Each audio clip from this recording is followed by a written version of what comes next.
Ako vas ujede otrovna zmija, a još dobijete serum na to, a niste proverili, može se desiti da dobijete duplu dozu otrova. Papagaji su nemaju 5-godišnjeg deteta.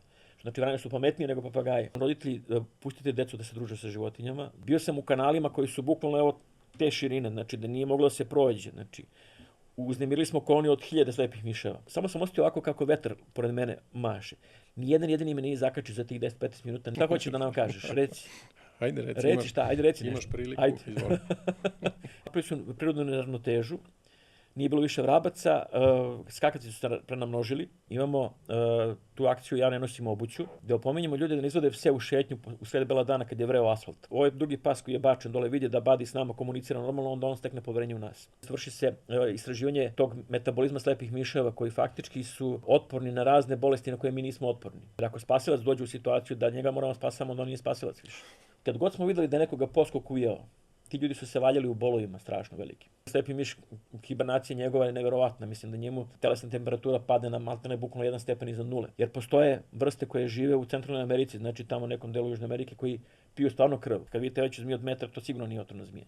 Mi smo pokušali više puta dobijemo SMS za životinje, ne može se dobije SMS za životinje. Video sam konja koji je ležao, znači 2 dana, ujeo ga poskok za njušku. Čovjek je izvor hrane. Nekontrolisano baca hranu svuda i onda dođu te životinje koje su pametnije, one dođu pa se hrane. Besnilo je jako opasna bolest, to stvarno moramo da budemo svesni svi toga. Besnilo je neizlečivo. Jednostavno nema leka za tako nešto i to je sigurna smrt.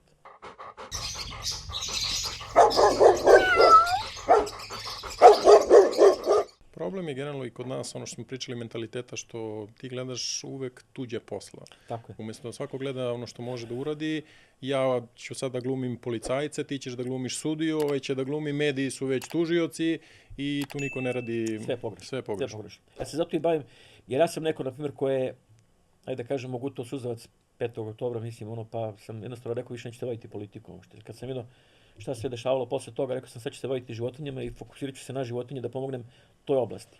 Tu mogu stvarno mnogo da pomognem. I jednostavno, tu vidim da je moj najveći doprinos u svemu tome i kad mene ne bude jednog dana da nastavi organizacija da funkcioniše i da jednostavno pomaže životinjama, ne samo ovde, nego širom sveta. Jer ovo što mi imamo, ta znanja koje mi imamo, možemo pomognemo svima u svetu, znači ne samo ljudima, nego i životinjama u celom svetu.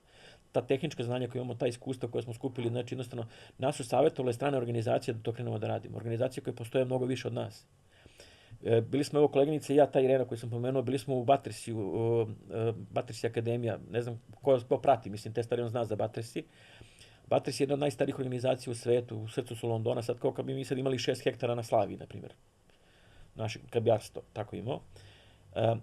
Samo da imaju ljudi, da uporede razliku. Znači, oni postoje 165 godina, mi postojimo 10 godina. Mi smo išli neku obuku za rad sa mačkama i tako dalje, 2 puta. Sve su nam oni pokrili troškove, znači jednostavno ništa mi nismo ni imali da platimo. Znači oni su jednostavno sami financirali smo, procenili su da smo dobra organizacija, da vredi u nas ulagati. Sad zamislite organizaciju koja ima u svom sastavu preko 500 zaposlenih. Znači oni su nevladine organizacije isto kao i mi, ne pomaže ih država uopšte. Imaju preko 500 zaposlenih koji žive u Londonu, imaju preko 600 volontera koji volontiraju tamo svaki dan. U Batrisi se čeka po 2 godine da dođete da volontirate na red. Mi ovdje jurimo puškom volontere, mislim, šalim, pod znacima navoda, naravno.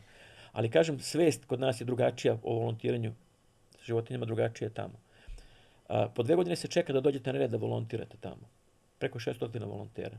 Šta bi mi dali da imamo 60 redovnih volontera, samo 6 redovnih volontera da imamo stalno, nego stalno se smenjuju ljudi, jednostavno i uvek neko fali.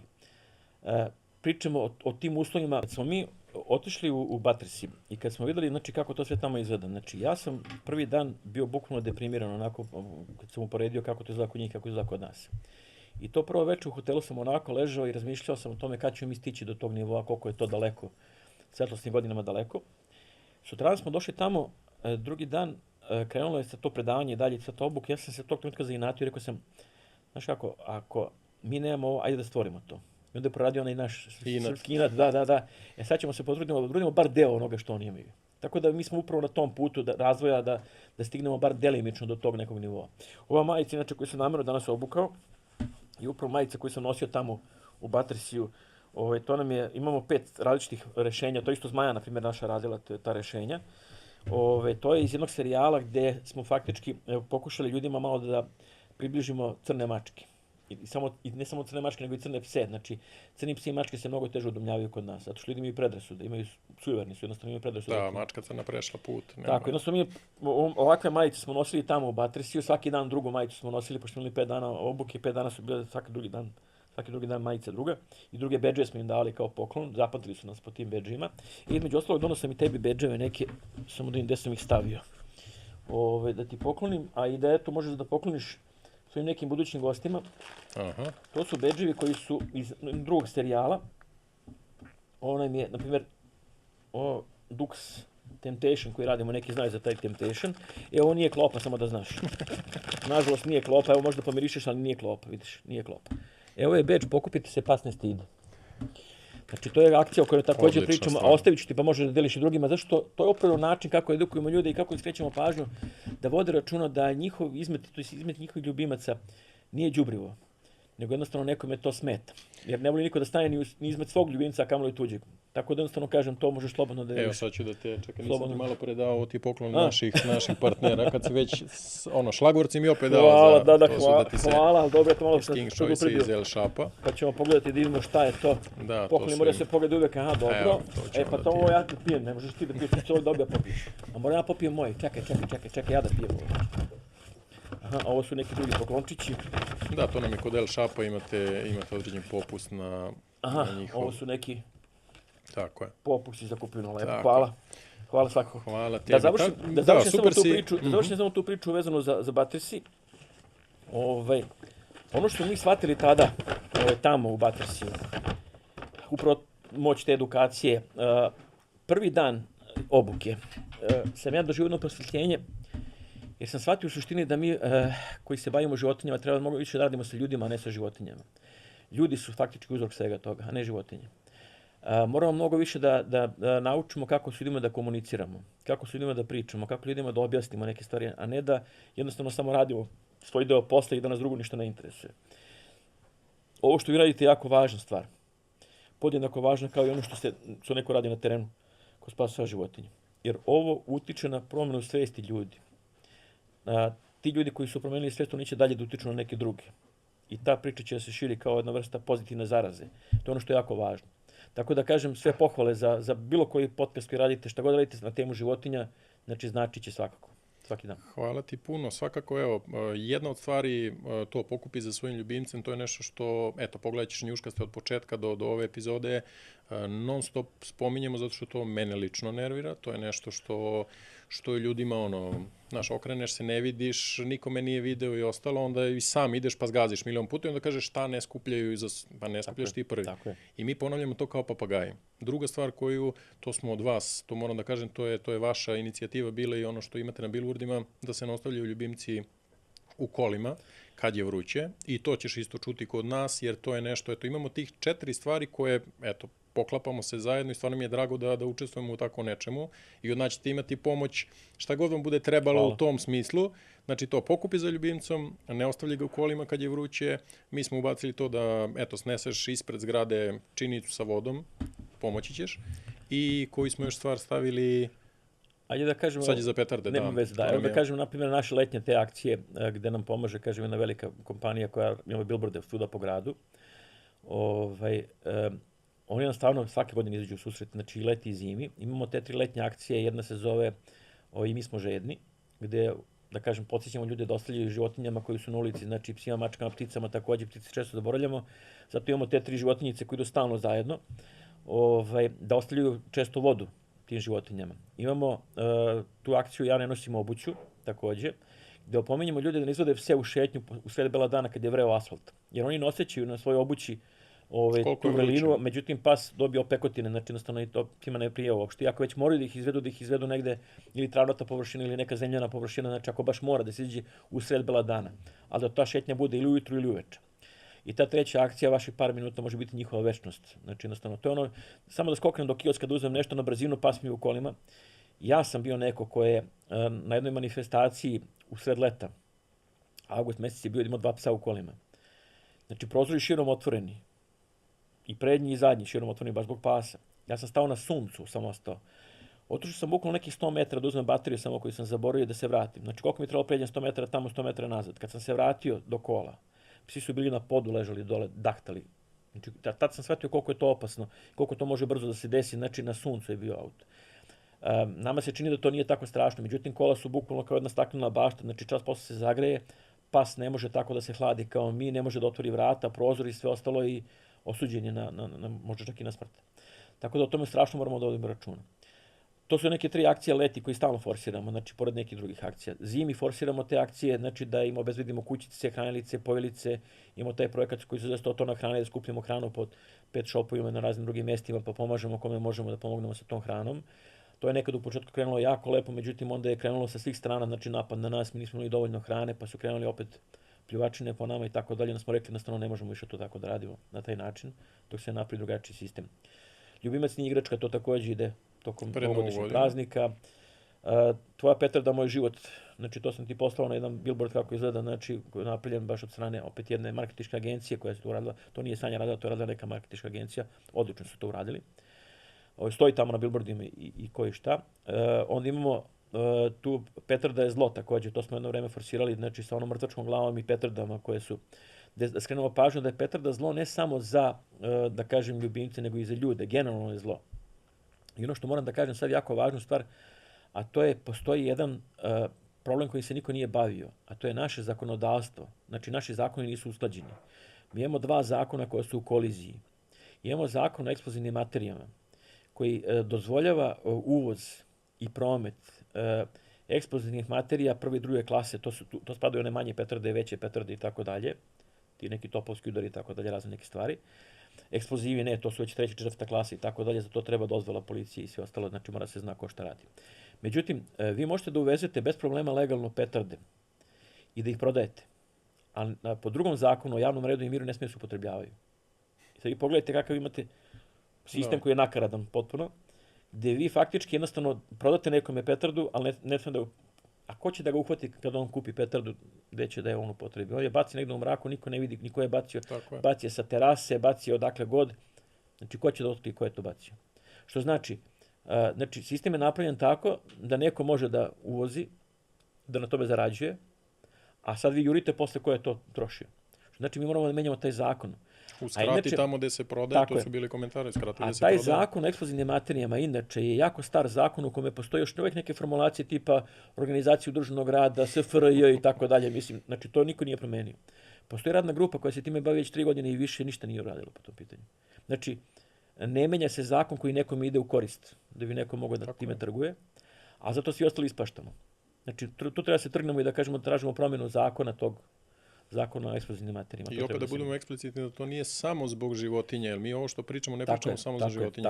Reci mi tebi da li smeta kad zaspiš, recimo, mene je teško probuditi, ali imaš one stare ljude koji i njemu je teško, i deci je teško, i nisu samo psi, ovo nije poenta samo, nenormalno je da ti uzmeš i da je, znači, u mrklom mraku, onako da je tiho, ti baciš petardu, to pukne i ima još jedna stvar koju moram da kažem jako važno, to je, mi nismo protivnici toga da se uvoze pirotehnička sredstva koja su, da kažem, vrsta zabave. Znači, protiv toga smo se uvoze bučne pirotehnička sredstva. Znači, ako se uvoze bučne petarde, ti neki vatrometi koji su bučni, znači, postoje tihi vatrometi, postoje prskalice, postoje razne neki svetlosni efekti, postoje dronovi, danas postoje razne neke varijante, laseri i tako dalje. Sve to može da ulepša. Znači, samo je bitno da ne bude buke. Jer to je ono što plaši životinje. To je ono što plaši životinje do te mere da neki psi uginu čak od straha. Znači, mislim, da li bi volili da vaš pas ugine? Mislim, ljudi koji imaju pse kod kuće, koji znaju koliko se ti psi plaše. Nove godine se u kadi dočekuju. Jeste. Mi smo pisali čak prošle godine gradovima, raznim gradovima, pričali smo svim gradovima u Srbiji, smo slali dopis. Samo su nam 2 grada odgovorila u Srbiji na taj dopis. Je li jedan Kikinda možda? Zašto je Kikinda... Sad se više ne sjećam koji je grad, ali moguće da je Kikinda bila u pitanju. Jer imam informaciju da je Kikinda prvo u Srbiji donela zakon, odnosno taj deo gde su njima sove, centar grada, da je tu zabranjeno okupljanje, pravljenje bilo čega. To je opet iz tog razloga, ja čak, mislim, plašim se, ali volio bi da nije to razlog, da nije to samo zbog turističke atrakcije, zbog sova. Jer mi treba da štitimo životinje bez obzira da li su turističke atrakcije ili nisu turističke atrakcije. Znači, jednostavno, i treba da štitimo životinje i u okolinu svuda, kao u nekim normalno razvijenim zemljama, da se ponašamo svuda isto. Čak ni u prirodi da ne pravimo buku, iz prostog razloga tamo žive neki divlje životinje. Leti, na primjer, mi bacamo gomilu vatrometa u nebo. Šaljemo, na primjer, kako god neko slavi rođendan, neki on slavi to vatrometom. Nismo ni svesni toga da gore leti gomila slepih miševa. Svaki slepi miš nas odbrani od bar do 3000 insekata, od toga je veći deo komaraca. Znači da nama nije slepih miševa, znači mi bi se gušili od komarcima. Ne bi mogli da živimo od komaraca. A mi njih ubijamo. Znači ubijamo ono ko nam pomaže. Opet si mi ukro temu, ali sad ćemo odmah da nastavimo sa slepim miševima, zašto si rekao da se bavio njima i zmijama. Baš mi je super, nastavi samo o slepim miševima. Pričam o tome zašto hoću ljude da osvestim da im kažem koliko je to važno. A ko razmišlja o slepim miševima, realno? Pa realno jeste, da. Razmišljamo o njima kada mu lete u stan, mislim, pa kada se uplašimo. Kada ono i u kosu kad se upleteno. Nema toga, u kosu se ne upliću uopšte. Evo, to je isto tako jedna od predrasuda. To je sledeća akcija, to ću... Važi, pričat ćemo o tome, nego što ću da kažem samo. Sad je trend u svetu, mislim, pravi se sve više kućica za slepe miševe zato što nema potrebe za prskanjem insekticidima. Kad imate koloniju slepih miševa koja živi pored vaše kuće, ona vam očisti oko kuće sve. I vrlo malo komaraca tu može da živi, da ih bude malo. Komarac ima puno pored vode. Beograd je, nažalost, mislim, sa te strane, nažalost, na vodi, sa druge strane na sreću. Ali mi smo tu, ogromno vodene površine su oko Beograda. Komarac imamo za izvoz. Nas najbolje mogu da spasu ili hemikalije ili slepi miševi. Da li nam je bolje da se trujemo hemikalijama ili da jednostavno pomognemo slepim miševima da ih bude što više ovde. Pri tome, kažem, sve te predrasude koje postoje su potpuno pogrešne. To uplitanje u kosu. Opet iz filmova. Potpuno netačno. Znači, evo, ja sam se bavio speleologijom od 85. godine prošlog veka, sam na Užetu i bavio se speleologijom i sve ostalo. Bio sam u kanalima koji su bukvalno evo te širine, znači da nije moglo da se prođe. Znači, uznemirili smo koloniju od 1000 slepih miševa. Znači, morao sam sedim nekih 10-15 minuta da čekam u tom kanalu da se ne mrdam, samo su ovako leteli pored mene.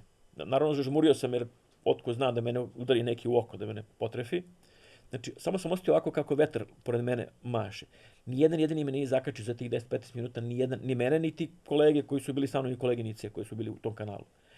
Toliko su precizni letači, znači u mrklom mraku mogu da jednostavno, sonar njihov je poznat. Znači, njihov način eholokacije i orijentacije i svega ostalog. Znači, neverovatne su životinje koje mogu da otkriju nešto što mi ne možemo, znači, na kraju krajeva. Njihov sistem preživljavanja, sad se rade eksperimenti, to jest vrši se istraživanje tog metabolizma slepih miševa koji faktički su otporni na razne bolesti na koje mi nismo otporni. Oni su sisari faktički, ali šta se dešava kod njih? Svaki njihov let, pošto nama je telesna temperatura oko 37 stepeni, svaki njihov let podiže njihovu temperaturu na 41 stepen, otprilike.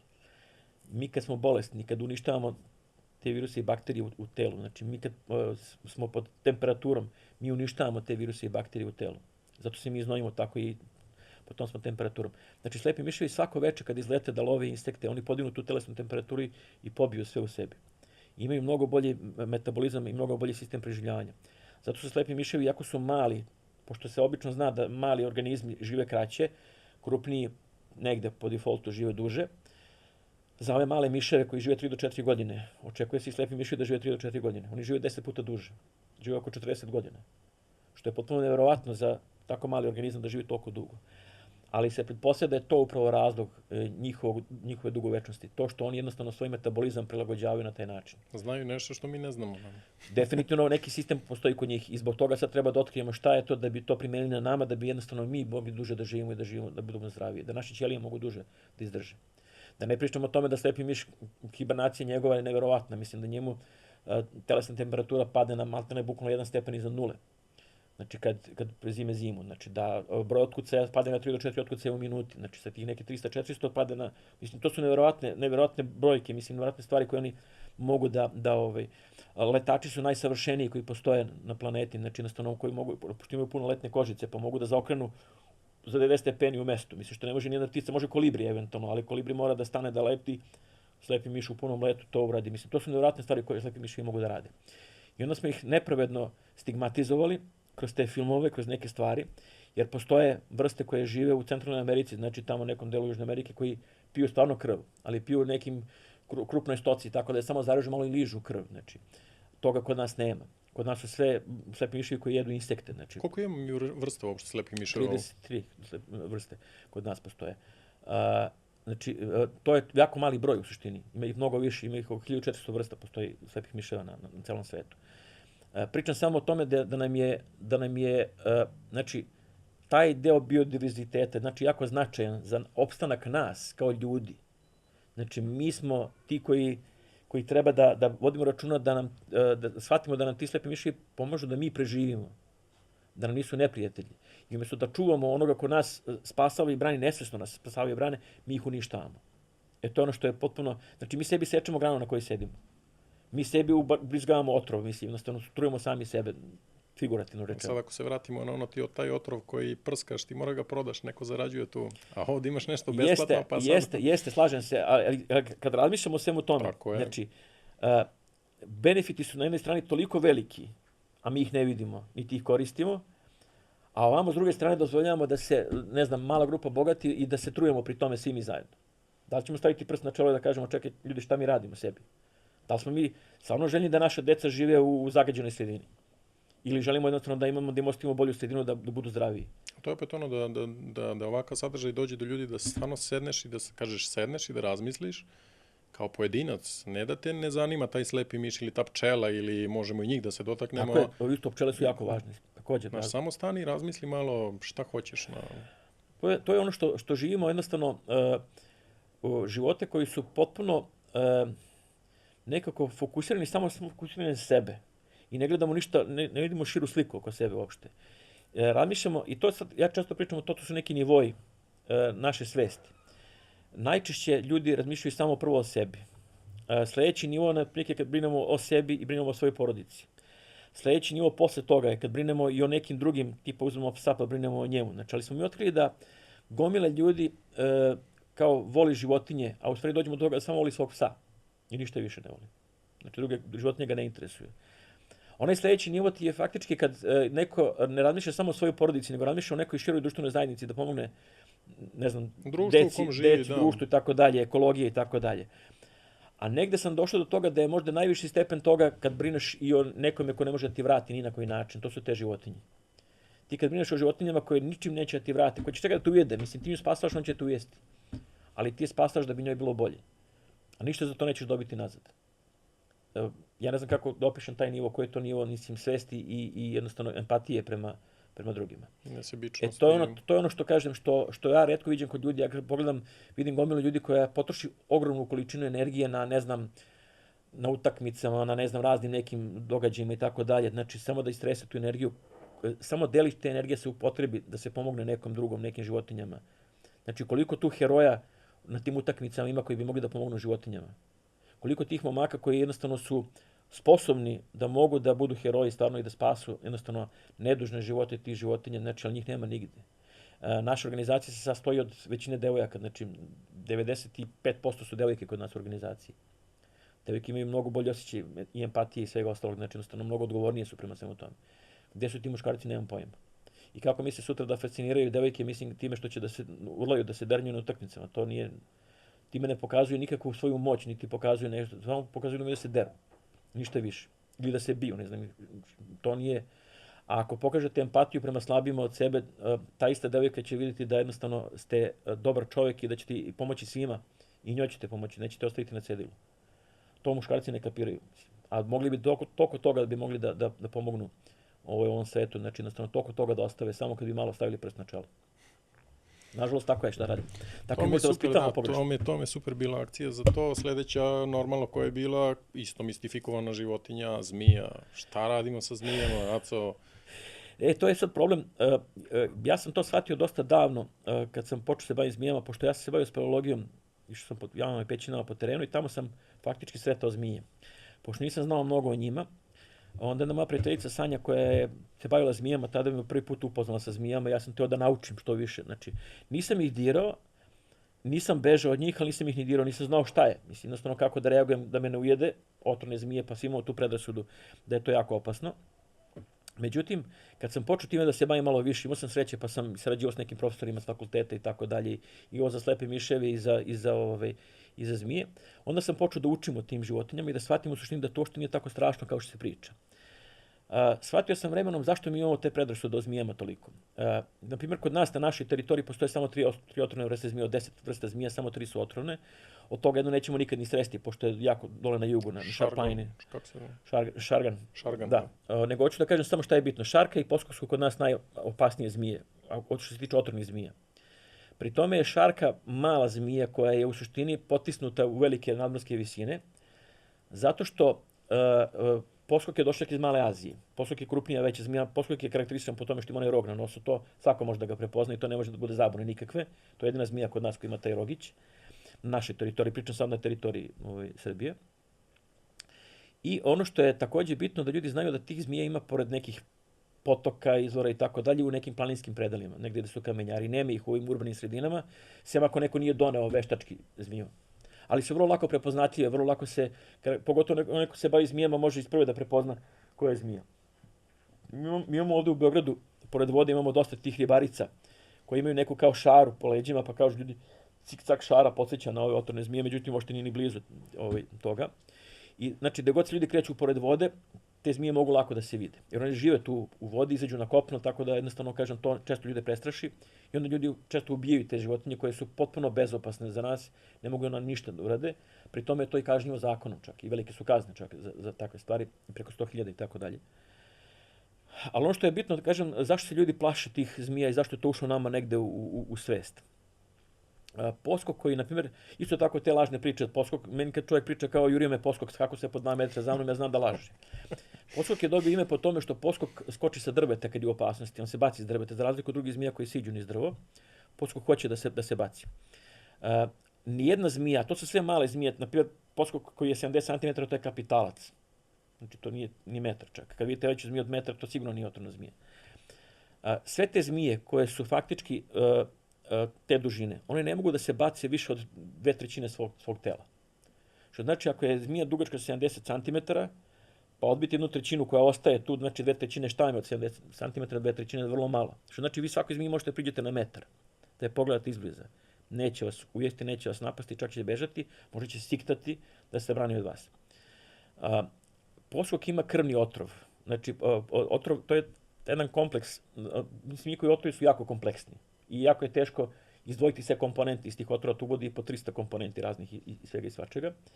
I ono što je jako bitno, to je svaki otrov, svake zmije je jedinstven, drugačiji. Ljudi generalno koji se bave zmijama izbegavaju da uzimaju serume iz prostog razloga, zato što ako nisu testirani naravno na to.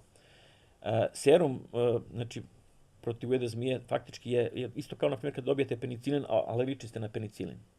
Ako vas ujede otrovna zmija, a još dobijete serum na to, a niste proverili, možete desiti da dobijete duplu dozu otrova. Znači, faktički vas je zmija, ali samo ste dokrajčani i samo vas dokusuri. Pošto ima krvni taj otrov koji razara tkivo, to je jako bolno. Znači, kad se raspadaju ti, da kažem, delovi ćelija, znači sve ostalo, nervni završeci, to strašno boli. Kad god smo videli da je nekoga poskok ujeo, ti ljudi su se valjali u bolovima strašno veliki. Tad pogotovo ranije nije bilo analgetike i raznih nekih drugih stvari i tako dalje, da se daje ljudima. I šta se dešavalo? Ljudi koji su videli to sve, to je za njih bilo strašno. Oticanje veliko. Tu baš moju prijateljicu Sanju, dok je fotografisao jednog malog poskoka, ujeo je poskok za domali prst ovde, za nokat. Natekla je ruka čak do ovde, to je sve bilo. Znači, ona je podvezala naravno ruku i sve ostalo, znala što treba da radi.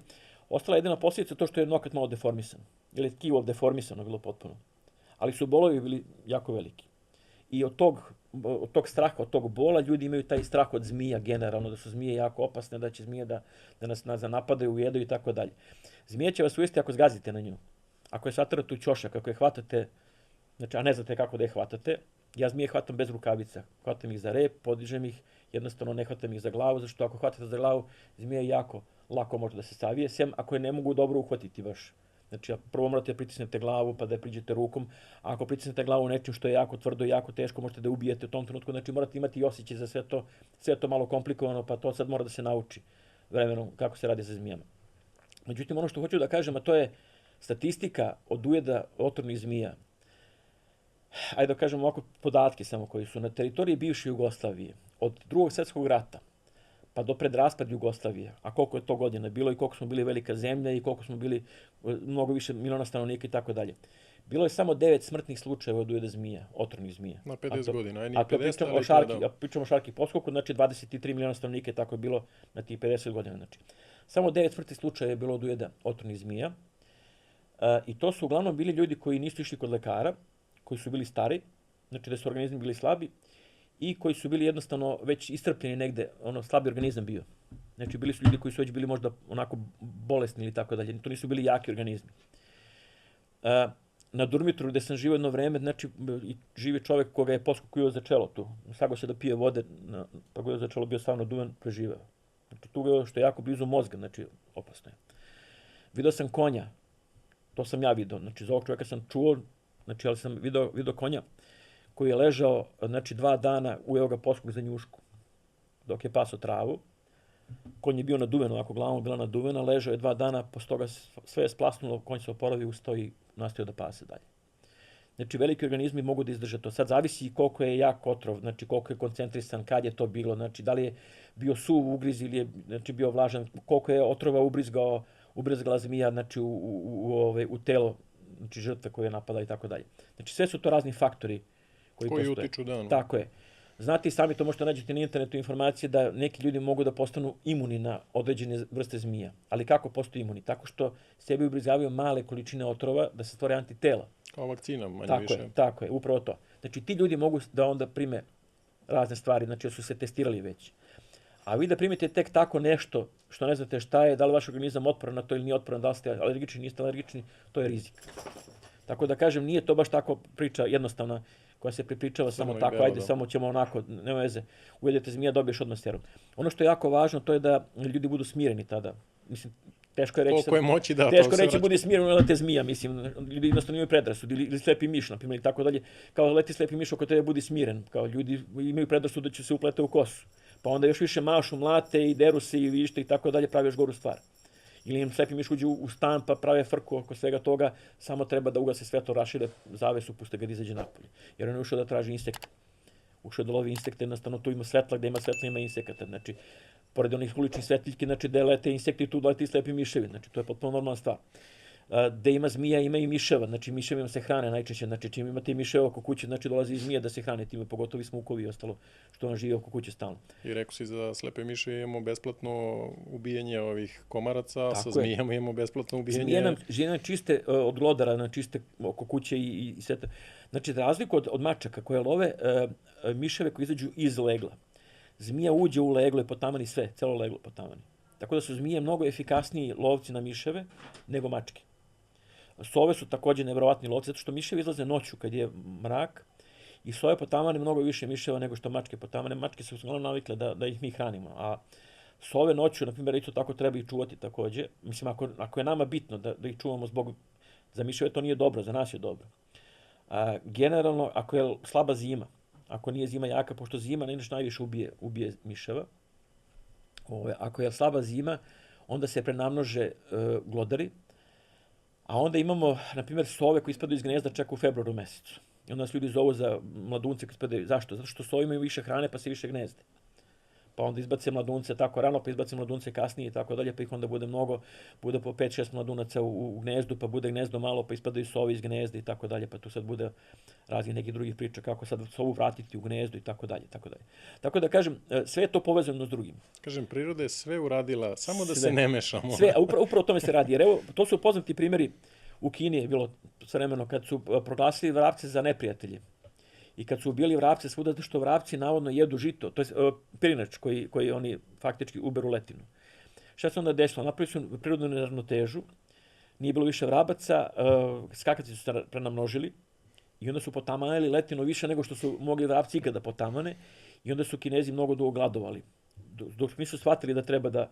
Sad, na primjer, Kinezi rade potpuno neke druge stvari. Sad, na primjer, pustinju pretvaraju u zelenu površinu. Vraćaju taj biodiverzitet, znači vraćaju jednostavno prirodi taj deo koji je izgubljen, koji je pustinja pojela. Tako da naučili su nešto, znači mi učimo na tim greškama. Isto ta priča, na primjer, ako uzmemo naglo pa sklonimo sve mačke i pse sa ulice, pogotovo mačke, ako sklonimo sve naglo sa ulice, prenamnožit će se opet miševi i pacovi. Znači moramo to da radimo postepeno, moramo to da radimo jednostavno uz neku kontrolu. Moramo prvo da se naučimo da ne bacamo đubre na sve strane. Jer mi tim đubretom privlačimo i miševe i pacove, privlačimo te agresivne vrste ptica, na primjer, koje su, da kažem, oni su oportunisti, mislim, jednostavno idu na najlakši mogući način da jedu. To su korvide, to su vrane, na primjer. Vrane ubijaju manje ptice, ubijaju vravce, ali, kažem, nisu vrane krive. Mi smo ti koji smo napravili tu gomilu đubreta oko nas, znači moramo se naučiti prvo da ne primimo đubre. Kad ne budemo pravili đubre, kad ne budemo bacali kese sa prozora dole na ulicu, kad ne budemo bacili oko kontejnera nego u kontejnere, kad budemo vodili računa, kad budemo reciklirali i razdvajali to đubre na kraju krajeva, kad budemo od organskog otpada pravili kompost, pa od toga sadili drveće, ono što mi radimo, na primjer, mi sadimo taj hrast, jednostavno ne bili pošumili, jer Srbija je na začelju po pošumljenosti u Evropi. Znači, negdje smo na neki 29%, mislim, Evropa je na neki 42%, skandinavski na 48%, a mi jednostavno smo strašno puno šume uništili, nismo posadili, hrast smo pogotovo uništili. Hrast je kvalitetno drvo koje se dobro prodaje. Mi smo zelene površine pretvorili u beton.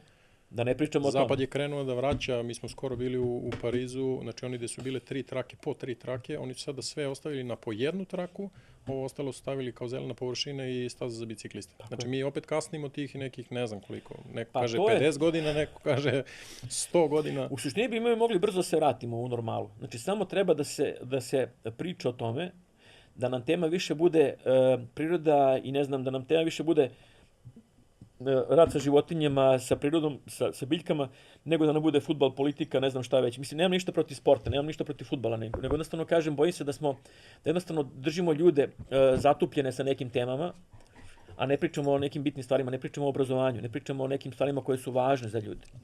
Evo i ono će nešto ti kaže. Da, moramo da ga slušamo. Šta hoćeš da nam kažeš? Reci. Ajde, reci šta, ajde reci nešto. Imaš priliku, izvoli. Evo reci tu. Ajde, šta hoćeš da kažeš? Reci. Sad ćeš kod mene da vidiš, a? Ne, to za đubre si, mislim, svesni smo koliko vrana mnogo više ima nego, ja stvarno ne sjećam da je toliko vrana bilo po Beogradu. A nema više vrabaca. Da. A vrapce opet, kaže, sve smo one žbuniće posekli, oni se, da. On tu žive. Kaže, kad ga napadne mačka, on uleće Oni se tu ne gnezde, oni tu žive. Zato šta mi možemo da uradimo, na primjer sad evo, u ovoj situaciji, praktično. Nećemo sad ići ubijati mačke, jer mačke moraju na da se prehrane. Mi smo krivi što smo ih namnožili toliko. Ali ono što možemo da uradimo to je da vodimo računa da sterilišemo te životinje, da se ne razmnožavaju nekontrolisano više.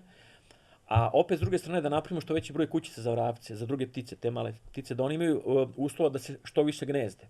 Time ćemo vratiti tu ravnotežu nazad. Znači ne moramo mi sad mnogo da se mešamo, ne treba mi sada da drastične neke mere radimo, ali jednostavno samo da vodimo računa da budemo odgovorni vlasnici i da ako mi nemamo uzgajivačnicu, znači baš hoćemo time profesionalno se bavimo, da gajimo, ne znam, neku rasu mačaka ili pasa i tako dalje, nema potrebe da nam životinje budu nesterilisane. Meni potpuno nejasno, ne samo meni, nego svima nama u organizaciji nam nije jasno, ljudi smatraju da je bogohulno, ne znam, sterilisati ili kastrirati svoju mačku ili svog psa. A nije im bogohulno da uzmu štenci i mačiće onako male, bespomoćne da bace u kontejner, pored kontejnera, u bunar, u šaht, na razne neka druga mesta. Znači to možda mi nije jasno.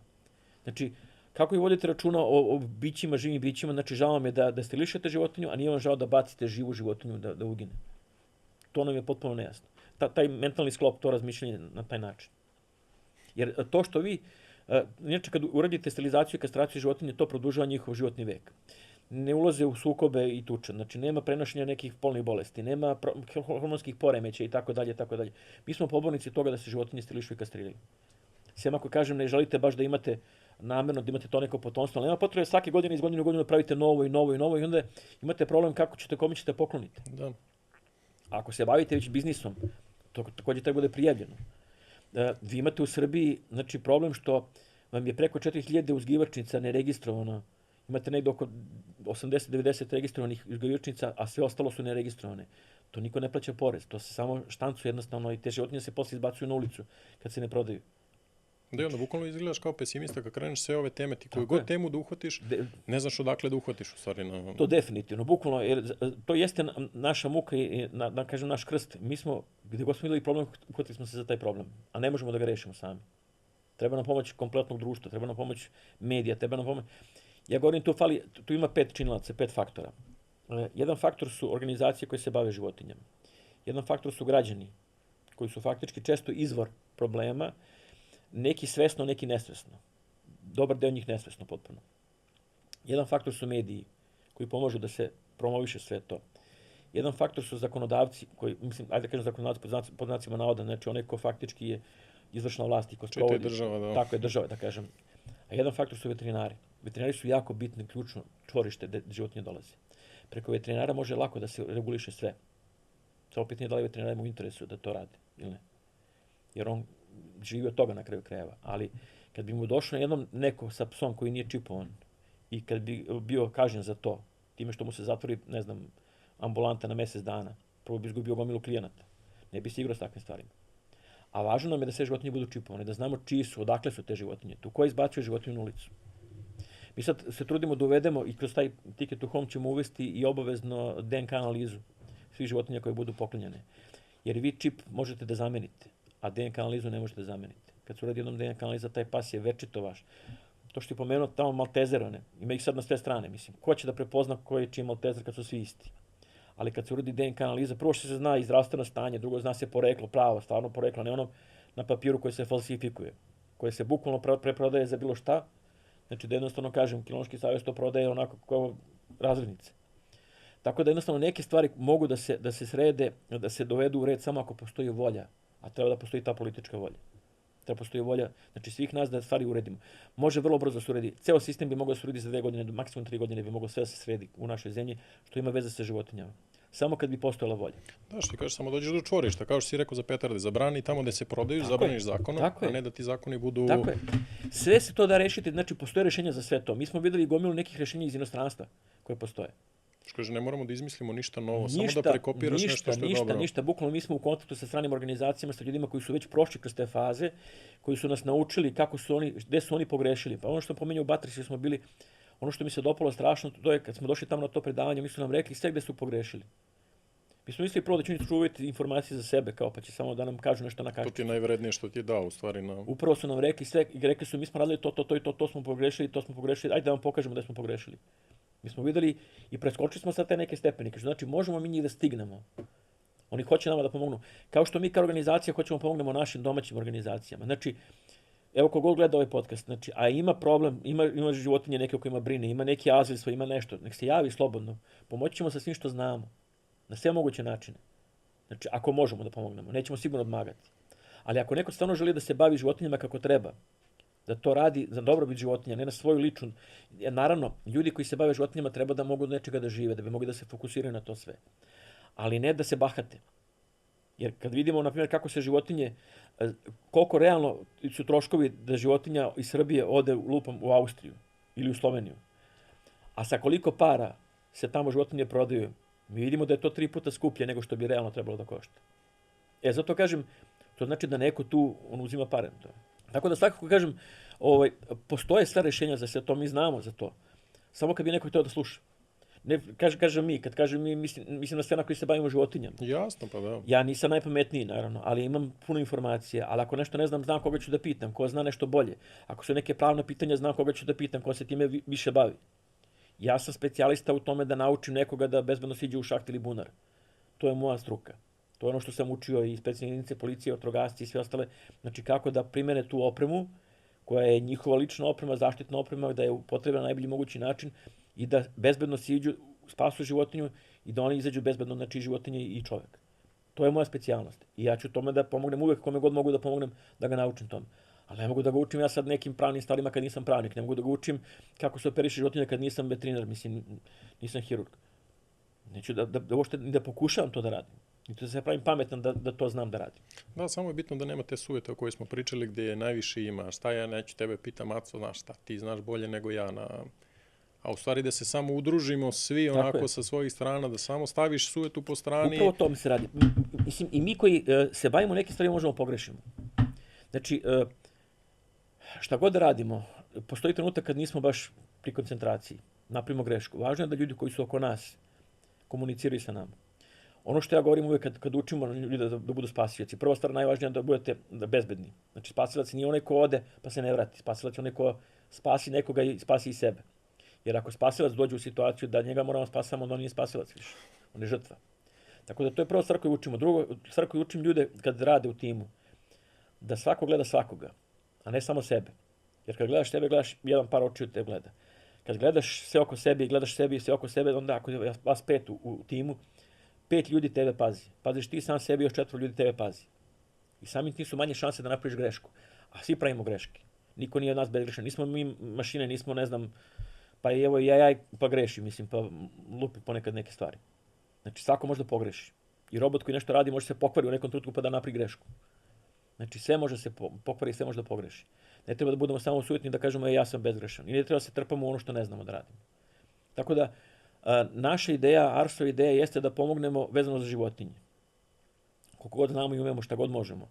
I tu negde pozivamo sve one koji znaju nešto i koji mogu nešto da pomognu. Znači, da li je to, nije to samo novac, to je i znanje, i vreme, i iskustvo, i usluga nekad. Znači, imamo mi tu gomilu firme koje nama pomaže ako treba neka štampa da se uradi, ako treba nešto da se uradi, nešto drugo. Od štampanja velikih formata, onih banera, do štampanja, ne znam, papirnih nekih stvari, do štampanja nekih drugih stvari. Znači, kažem, evo, majice smo dobili na poklon također, mislim, kad smo ih nosili. Znači, sve su to neke stvari koje mi faktički dobijemo nekada od nekoga. Neko ko želi da nam pomogne.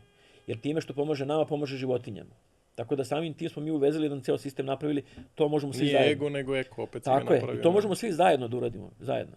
Nebitno je ko je ne. Kad smo pravili kongres, svetski kongres je bio međunarodni kongres o zaštiti životinja. Prvi kod nas u Srbiji. Napravili smo 2 takva kongresa. Prilikom prvog pravljenja kongresa mi smo pozvali razne organizacije da dođu.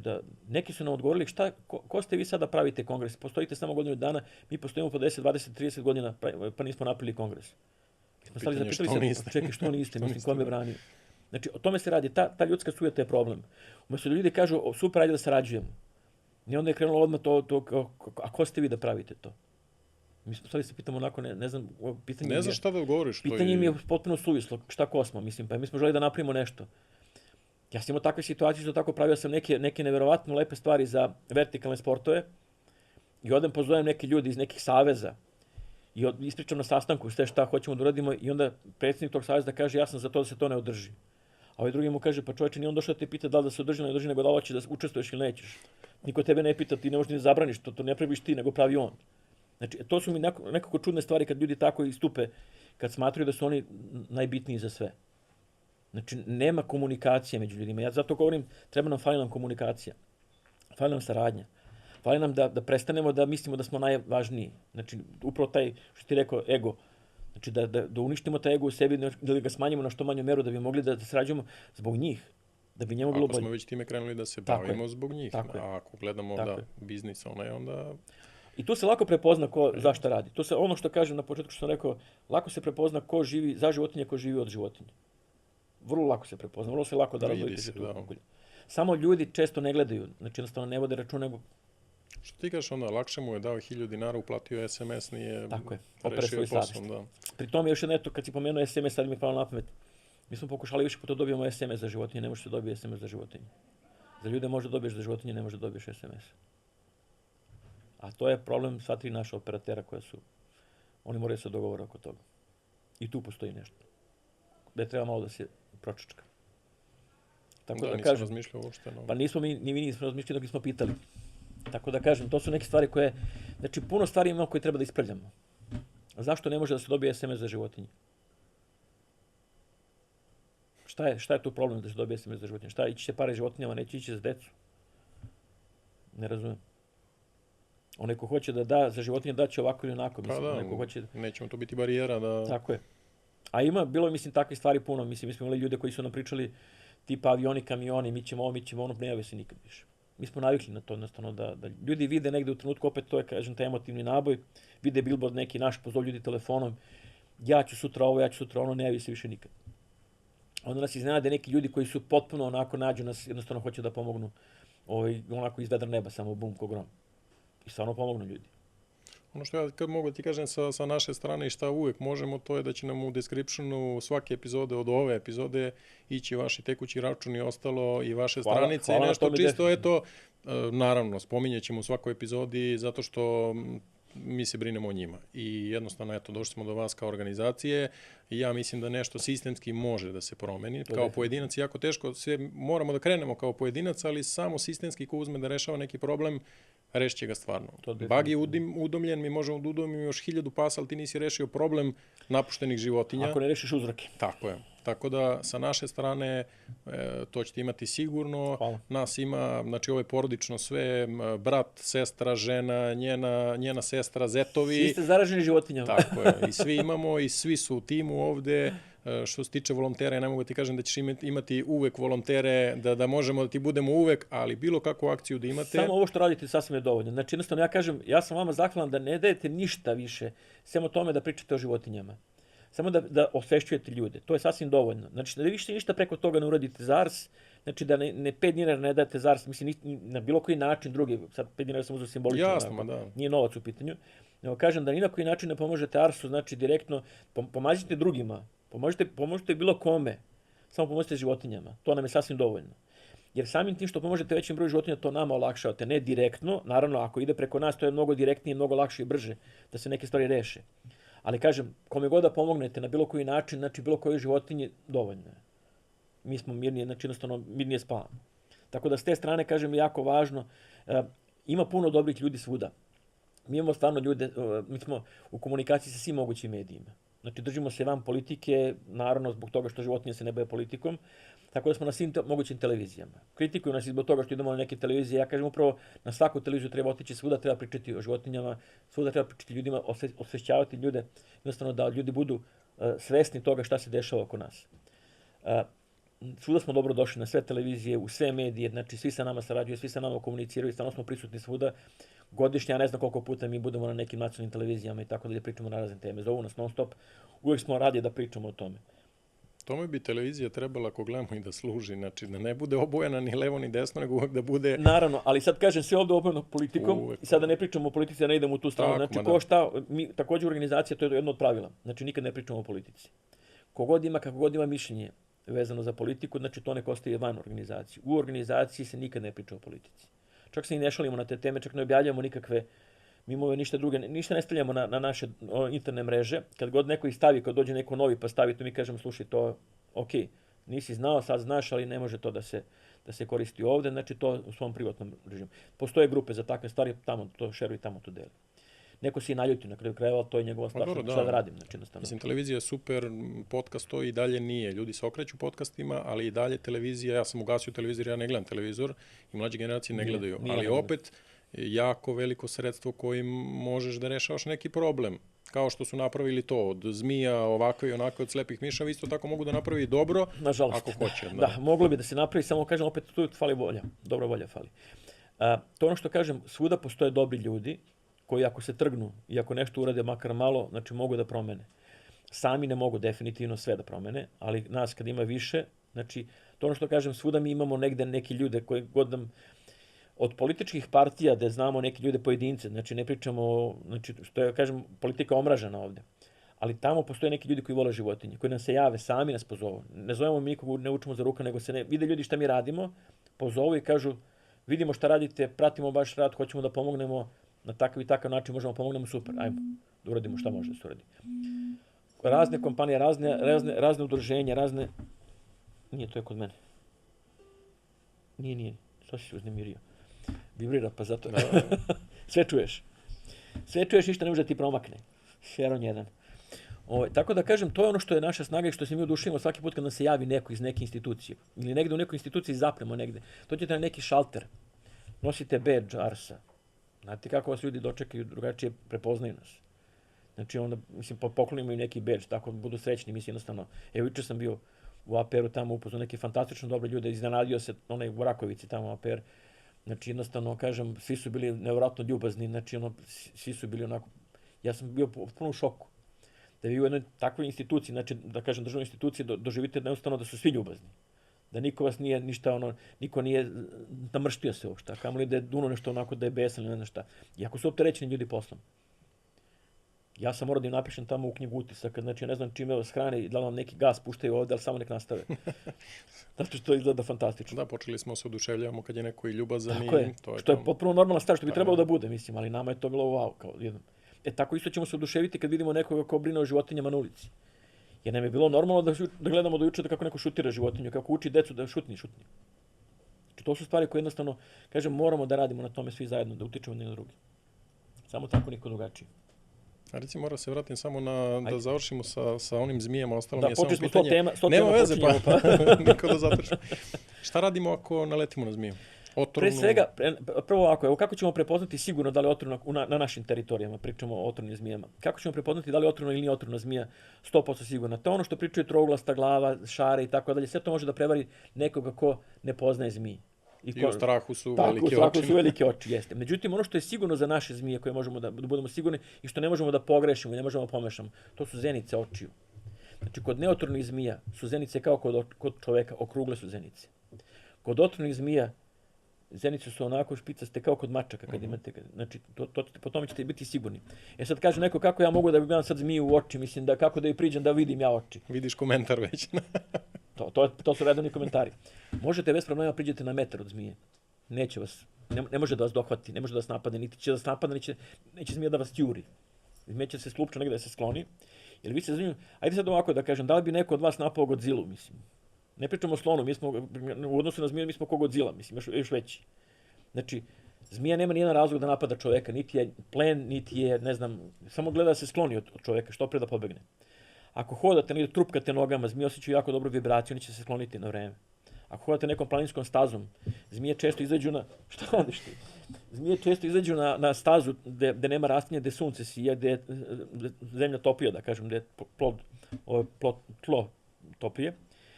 I tu upija tu jutarnju toplotu. I to se dešava obično ujutro kad izađe sunce, znači tad su ove. Šta si ti namirisao? Ajde dođi gore. Ajde. Miriše to na razne životinje, znam. I u toj situaciji jednostavno kažem, samo je dovoljno da ih pustimo se sklone. Znači da lupkamo. Da li štapom, da li nogama, znači samo ono će se skloniti. Nema potrebe nikakva panika, nikakav riska, nikakvo ubijenje, ništa. Znači pustite samo da ode. Kad pričamo o tim otrovnim i neotrovnim zmijama, nijedna zmija neće čekati nas da je mi hvatamo. Ona će da bežati od nas. Zmije koje su neotrovne, uglavnom ti smukovi, znači to su užasno brze zmije. Velike zmije, krupne zmije, znači da budu, sve su veće od metra i one, kažem, umiju da jedno kroz travu onako brzo pobegnu da mi ne možemo ni stignemo i da hoćemo da ih uhvatimo. Otrovne zmije, znači ima ih u planinskim predalima, u kamenjarima, pored nekih potoka, šarka doduše pobegla na veće nadmorske visine, pa možda nećete naći ni pored izvora, pored potoka, nego ćete vidjeti samo negdje na nekim proplancima gde je trava i ostalo. Šta je siranje? Tako da kažem, nemamo, mislim, vrlo malo retko ćemo se sretiti sa zmijama. Ovo što vidite po gradovima, to su sve neotrovne zmije, samo ih pustite da odu, ništa više, nemojte ih ubijati samo. Prvo što nije dobro za ekosistem, drugo što niste dobar čovjek, mislim treće što je kažnjivo zakonom ako vas neko snimi, znači platit ćete ozbiljne kazne, su nestrogo zaštićene vrste. Znači nemate ni jedan razlog da ubijate zmiju. Tako da samo se sklonite, pustite je samo da ode. A ako me ujede otrovnica? Ako me ujede otrovnica, to ćemo prepoznati vrlo lako, mislim, ako je stvarno otrovna zmija, pošto kažem imamo samo poskoka koji ima taj rog na nosu, to ne možemo da pomešamo ni sa jednom drugom zmijom i velike su šanse da nas ujede šark. Šark ima mnogo blaži otrov, znači nego što ima poskok i to će se vidjeti, na primjer, ako nas ujede bilo gdje, ako smo nešto po travi muljali rukama, pa nas ujede zmija za ruku, to će se vidjeti izrazito, to se vide nekad jedna, nekad dva uboda. Znači nije pošto neotrovne zmije imaju niz zuba malih, sitnih, a otrovne zmije imaju te dve velike zube kroz koje ubrizgavaju otrov. I one kad ujedu, da bi ubrizgala otrov, one moraju da zabodu, znači jednostavno kroz kožu da probiju i da onda ubrizgaju otrov. I sad kažem, ako je suv ujed, onda nema otrova uopšte. Ako je, da kažem, lažan, ako je faktički ubrizgala otrov, vidite vrlo brzo počeće da vam otiče to, da crveni, da otiče, znači jednostavno pojete samo tome da podvežete ruku, znači prema srcu, da se ne širi dalje otrov i da sednete u neko vozilo, znači ne da trčite sada, ne znam šta, nego da sednete u neko vozilo da odete do najbližeg lekara. Znači svakako idete do lekara, mislim, to je poželjno čisto da vide da vam dezifikuju ranu, ako ništa drugo. I kažem, s te strane, znači nemate razloga za strah. Nemojte da paničite, nemojte jer ne umire se od toga trenutno, kao sad pogodio smetak pa ste mrtvi gotovo. Koliko je vremena u stvari dok hodem kod lekara? Mogu da budu sati. Zavisi, kažem, od količina otrova. Možda traje satima. Možda traje da ništa ne bude na kraju krajeva, da odete do lekara i da faktički to bude tako mala količina otrova da vam samo otekne ruka, na primjer, ništa više da ne bude. Znači, nezgodno ako vas ujede tu negde, to je mnogo bliže. Da je arterija, da je... Tako je, mnogo bliže mozgu, mnogo se brže širi. A ovo što ide kroz organe, kroz krvotok, znači to ide sporije. Noge dole, zaštitite na neki način samo da vas ne, ako stanete na neku zmiju, znači da vas ne ugrize za golu nogu. To je samo važno. I gledajte da idete na... Naravno, pre svega to gledajte da idete, znači ne zgazite na neku zmiju, mislim. Jer, kažem, ništa drugo neće se desiti, mislim, potpuno su bezopasne. Mislim, ja mogu da pričam to iz moje perspektive, sam se bavio zmijama. Ja znam da ljudima to strašno. I da ljudi to sad kad čuju, lako je tebi da pričaš ti se bavio zmijama. Ali verujte mi, znači, to ti isto, da li imate poverenje u lekara kad odete kod lekara? Pa vam lekar kaže, smirite se, nije to ništa tako strašno. Mene krene da žiga ovdje oko srca, ja već pomislim odmah prvo na srce. Odem kod lekara, kaže, to su samo priraslice, ne sve srcniti se u redu. Znači, samo te žiga zato što je na promene. odmah mi je lakše. Znači, zato kažem, kad ne znaš nešto, toga se plašiš. Tako da nema nikakve razloga, mislim, stvarno nema razloga za strah od zmija toliko, pogotovo od slepih miševa ne. Znači, slepi miševi ni blizu da su nama na bilo koji način, ono, jer kažem, to su dve najozloglašenije, da kažem, vrste životinja, divlje životinja kod nas. I treća koju ste pomenuli, to su besnilo, lisice, uješćene. Besnilo je nešto drugo. Besnilo je jako opasna bolest, to stvarno moramo da budemo svesni svi toga. Besnilo je neizlečivo. Znači, to ljudi mogu da nađu na internetu. Znači, zašto se zove besnilo? Zato što takvi ljudi zatvaraju kavez, bukvalno. Znači, to kad se zaraze tim virusom, znači, to je gotovo. Mislim, to je, jednostavno nema leka za tako nešto i to je sigurna smrt. Životinje moraju da budu vakcinisane, da se to besnilo ne bi prenosilo dalje. Znači, kod nas nema besnila već godinama, ali se nikad ne zna, može se prenese od nekih divljih životinja i tako dalje, lisice koje putuju ili ne znam, lisica koja priđe čoveku tek tako, mislim, ono koja hoda onako u nekom čudnom stanju, kao da je izbezumljena. Postoji šansa da je nešto nije u redu s njom, da je možda zaražena besnilom. Ali ima kod nas u Srbiji, ne znam, od kad nije viđena... Ja ne znam tačan podatak, ali je bila jedna prijava u okolini Pančeva za to besnilo, sumnjalo se na besnilo, pa smo mi došli na crnu listu Evrope. Inače, nemamo besnilo. Tako da, kažem, iz tog razloga, znam čak i u kojoj ambulanti gde je prijavljeno i tako dalje, ali kažem, jednostavno to se desilo slučajno. I jednostavno, posle toga smo opet došli na crnu listu. Kao da smo mi izvor besnila, a naša zemlja je potpuno očišćena od besnila. S tim što, kažem, uvek postoji opasnost da dođe negde preko divljih životinja. Znači, zato je važno da naše životinje, mi kad vakcinišemo psa protiv besnila, znači, taj pas, ako dođe u kontakt sa tom životinjom, ako ga ta životinja ujede, taj pas neće biti opasno za nas. Ali to naravno uradi se taj titar test i tako dalje. Prvo se vakciniše pas, pa se onda sačeka neko vreme da se proveri da li je pas stvorio antitela na besnilo, da bi mogao da se odbrani od tog besnila. Tako da, kažem, zato je jako važno da vakcinišemo svoje pse, da ne preskačemo to. I da ih čipujemo također i mačke i pse, zato što kada se izgube životinje, ko će nam naći tu životinju? Ljudi često izbjegavaju da čipuju svoje životinje, izbjegnu neku zakonsku obavezu koja je u suštini zakonska obaveza, a u suštini ne shvataju da prave sebi štetu i prave štetu svom ljubimcu. Ako im je stalo do ljubimca, ako im nije stalo do ljubimca, ne moraju da ništa od toga rade, onda oni faktički nisu odgovorni vlasnici. I ne treba im ni davati životinju u ruke. I ja sam protiv toga da ljudi drže nečipovane životinje. Jer mi nosimo ličnu kartu, mi možemo da kažemo kako se zovemo. Vraćam se baš na ono malo pre, što neće da potpišeš nešto ako si čisno. Tako je. Znači, jednostavno kažem, to će vrlo brzo da se otkrije, mislim, ko je za, ko je protiv, ko je prevaranta, ko je stvarno iskren u onome što govori. Sve treba proveravati. Da, jedna interesantna stvar, baš za divlje životinje. Kako njih, kako tu kontrolišu besnilo? Pa tu se bacaju neki mamci, radili su se razne stvari, znači da se iskoreni besnilo kod tih životinja. I jednostavno teško je kontrolisati populaciju divljih životinja. Znači, nama je lako da mi kontrolišemo naše kućne životinje koje idu kod veterinara, pretpostavljamo da idu kod veterinara redovno, pa tamo u veterinarskim stanicama, zato kažem, to je jedno od 5 faktora, znači veterinari su tu ključna tačka koja može da reši mnoge probleme, samo ako hoće, naravno. Tako da kažem, s te strane, divlje životinje malo teže kontrolisati, znači ne možete da zatvorite celu populaciju pa svaku jedinku da uzmete pa da rešite. Tako da kažem, to se radi na razne druge načine, mamcima nekim gde se tu stavlja, kažem, lek protiv besnila i tako dalje. Tako da jednostavno kažem, to je nešto što se drži pod kontrolom. Primeti se vrlo lako, znači ako se pojavi životinja koja ima besnilo, znači to se lako primeti, to se alarmira. Ali kažem, nije bilo da u Srbiji... Pa čulo bi se u medijima, odmah bi to krenulo. Znači, da što kažem, besnilo je stvarno jako opasna bolest. Tu ljudi moraju budu svesni toga da je besnilo nešto što je, znači, ako vas dohvati besnilo, više gotovi ste, mislim. Samo se pozdravite sa svojima i to je to. Ali opet se vraćamo na to, lisice su došle na to da ih ljudi izbegavaju, da ih šutiraju, teraju. Lisice su došle na loš glas samo iz tog razloga što lisice inače hoće da priđu ljudima, su jako pametne životinje. I lisice su također oportunisti, znači hoće da dođu blizu nasilja, da se hrane tamo gde ljudi bacaju, isto kao što smo pričali za varane, na primjer.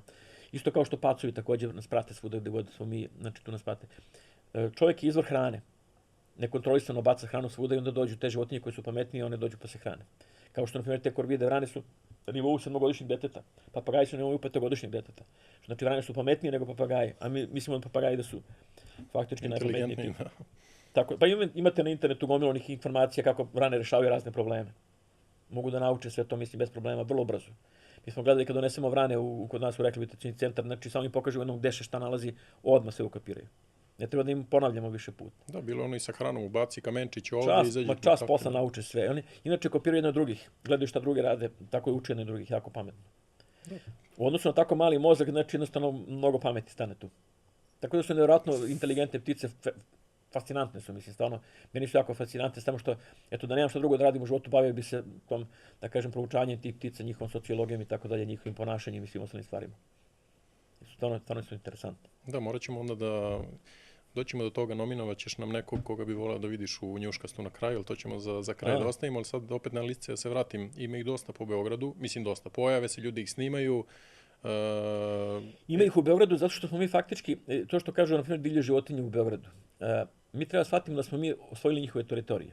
Grad se širi, a tu su nekad živjele te divlje životinje. I sad mi očekujemo da one ne budu tu više. A mi smo ušli u njihovo dvorište. Lisice, naravno, kad ih ima dosta, one moraju da se rašire negde, da se napravi jednostavno to njihovo rasprostranjenje. Kad priđu u gradovima, kad osete da u gradovima hrane, da miriše negde hrane, imaju dobro čulo mirisa, hvala Bogu, tako da jednostavno će lako da dođu za nekim mirisom finim i jednostavno tu će da budu. Mi smo imali na Adi Ciganliji također jednu lisicu koju smo hranili redovno, zato što, mislim, nismo ih hranili namjerno, nego smo stavili tu mačkama i psima hranu, onda ona dođe pa jede i ona. Imamo ježeve sad također tamo koji žive s mačkama zajedno dođu pa jedu. Mi sad imamo mačkama klopom, jež dođe ugura se među njih i jede zajedno s njima. Tako da ima smešnih scena, stvarno ima. Jer kažem, ako niste agresivni prema životinjama, one se opuste, naviknu se. Evo ježevi koji su strašno plašljivi, znači oni jednostavno prolazi pored mene. To jež se navikao već na mene koliko puta. Jer ja ga nekad dohranim, koliko puta mu dam to tako granule iz ruke, onda on zna po tom mirisu da sam to ja i onda kad prođe pored mene, kad osti moj miris, znači aha, ovaj me hrani, ovaj mene napada. Znači u principu samo da ih pustimo i lisicu i bilo šta da nađemo. Samo pustite životinje nek se ponašaju, ali nemojte da pravimo, znači moramo, kažem, da vodimo računa da ne pravimo kažu, na primjer, vidio sam divlju životinju, da li da je nahranim, nemojte je hraniti. Nemojte hraniti, time činite štetu, mislim, toj životinji globalno činite štetu. U širo slika, da. Jeste. Drugo je to da je zavijeno snegom, sve da ona nema bukvalno gde da jede, da je to mjesec dana sneg pa da je sve pokriveno snegom, tad je drugačije. Ali ako životinja ima gdje da se nahrani, ona će se snaći, nahranit će se. A vi ako je navikavate tu da hranite tu divlju životinju, ona će dolaziti tu stalno. Doći će neko ko ne voli divlje životinje, ko će ubiti. Niste napravili ništa onda. Samo ste osudili na smrt. Ili ćete kao one mačke da napraviš da neće juri miša, nego znaće dobije granule. I to između ostalog, da, niste ništa napravili. Tako da moramo da razmišljamo kako priroda razmišlja. A ne da mi krojimo prirodu, da ne mijenjamo prirodu. Mi nećemo prirodu nikad promeniti. Možemo samo da je uništimo i time sebi da uništimo stanište. Jer ja uvek kažem, možda smo mi pogrešna grana u evoluciji, mislim, ko zna, vidjet ćemo tek polako. Da, vreme će pokazati. Da vreme pokazati da li smo mi pogrešna grana u evoluciji, pa mi jednostavno ćemo sami sebe da uništimo, a ostaće da žive neke druge životinje. Pa COVID je pokazao to, COVID je pokazao kad je bilo zatvaranje, koliko se stvari o Venecija mi je prva uglav, znači to se sve vrlo brzo, par mjeseci je prošlo, sve se obnovi, dođeš neke ribe, neke vrste koje niko nikad nije video. Mi smo imali jedna od retkih organizacija koja je imala dozvolu za kretanje za vreme COVID-a. Tad smo uradili negde preko 7.000 hranjenja uličnih životinja i preko 20.000 šetnji vlasničkih pasa. Naši volonteri, imali smo to 50 ljudi tada koji su to radili. Vi ste bili oni što se šetaju sa povodcem, samo da bi mogli da se šetaju. Znači, to sam spominjao. Vidim, zabrana šetnje i čovjek stavio. Radili su ljudi razne stvari, da. Radili su ljudi razne stvari. Mi smo stvarno šetali. Ono što smo ponosni je to što smo spojili, na primjer, bukvalno ulaz do ulaza. Dečko koji se javi da bude volonter da šeta pse i baka koja tu živi, koja ne može, znači, tad smo ih povezali smo ljude koji su živjeli do juče jednom pro drugog nisu znali da mogu da sarađuju. Tako da smo radili mnogo dobrih stvari. Znači, imali smo taj jedan takozvani sistem koji se zvao kuće pazitelj. Pošto nije bio kuće pazitelj, nego kuće pazitelj da može da šeta pse. Tako da smo jednostavno dobili tu dozvolu, jer bilo je stvarno potrebno sve to da se radi. I tad smo shvatili, tad smo vidjeli koliko se priroda brzo obnavlja. Tad smo vidjeli koliko se stvari dešava u prirodi. Znači, koliko smo mi nebitni uopšte u... Tako je. Sad da nas nema na ovoj planeti, znači sve bi funkcionisalo besprekorno bez nas, znači uravnoteženo, izbalansirano, znači jednostavno vrlo brzo bi se to izbalansiralo i sve bi došlo na svoje. Mi samo pravimo neravnotežu. Štetu, da. I sve kreće i završava se kod nas. Jeste, zato i kažem, edukacija tu jako važna. Da ljude faktički edukujemo, da im objasnimo da smo mi ti koji pravimo i koristi štetu. Samo moramo da naučimo, jednostavno da vidimo da slušamo tuđe iskustva, a ne da se pravimo najpametnijima. Tako da do nas je sve. Mislim, bukvalno stvarno, evo, svako ko ovo gleda, znači, može shvatiti da je sve do njega. Nije do koga drugog. I uvek kreće na... Ali mi to ne vidimo, mi uvek tražimo krivicu nekom drugom. Mi uvek tražimo nešto, čekamo da nam se nešto namesti, da nam neko drugi nešto donese, da nam neko drugi nešto sredi. Uvek čekamo nekog drugog. A ne uvijek je neko drugi kriv. No. Da, pa to je to. Međutim, to je razlika između dobitnika i gubitnika. Gubitnici uvijek traže krivca u drugome, a dobitnik traži krivca u sebi. Ajde, gdje sam pogrešio da sljedeći put ispravim da to bude bolje. Znači, ko hoće da bude dobitnik, ko hoće da bude pobjednik, mora uvijek da pogleda u sebe. Da se vrati sebi i da kaže, ok, ajde gdje sam pogrešio prošli put, jer nije sramota pogrešiti. Svi mi grešimo, ja grešim koliko puta grešim, mislim ono pak. Ali kad vidim da sam pogrešio, onda kažem, aj čekaj sada da vidim sljedeći put da ne bi pogrešio, šta treba da promijenim. I ništa, više sljedeći put ne pravim grešku i sljedeći put sam zadovoljan. Naravno, napravit ću nečem drugom grešku, pa ću da vidim kad sam napravio grešku ili ću da pitam, ako ne pitam, napravim grešku, onda ću jednostavno da ispravim to sljedeći put.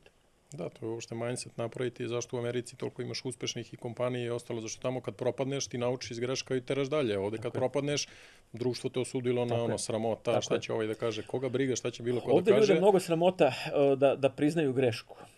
I zato što jednostavno kažem, ovdje se društvo mnogo bavi drugima.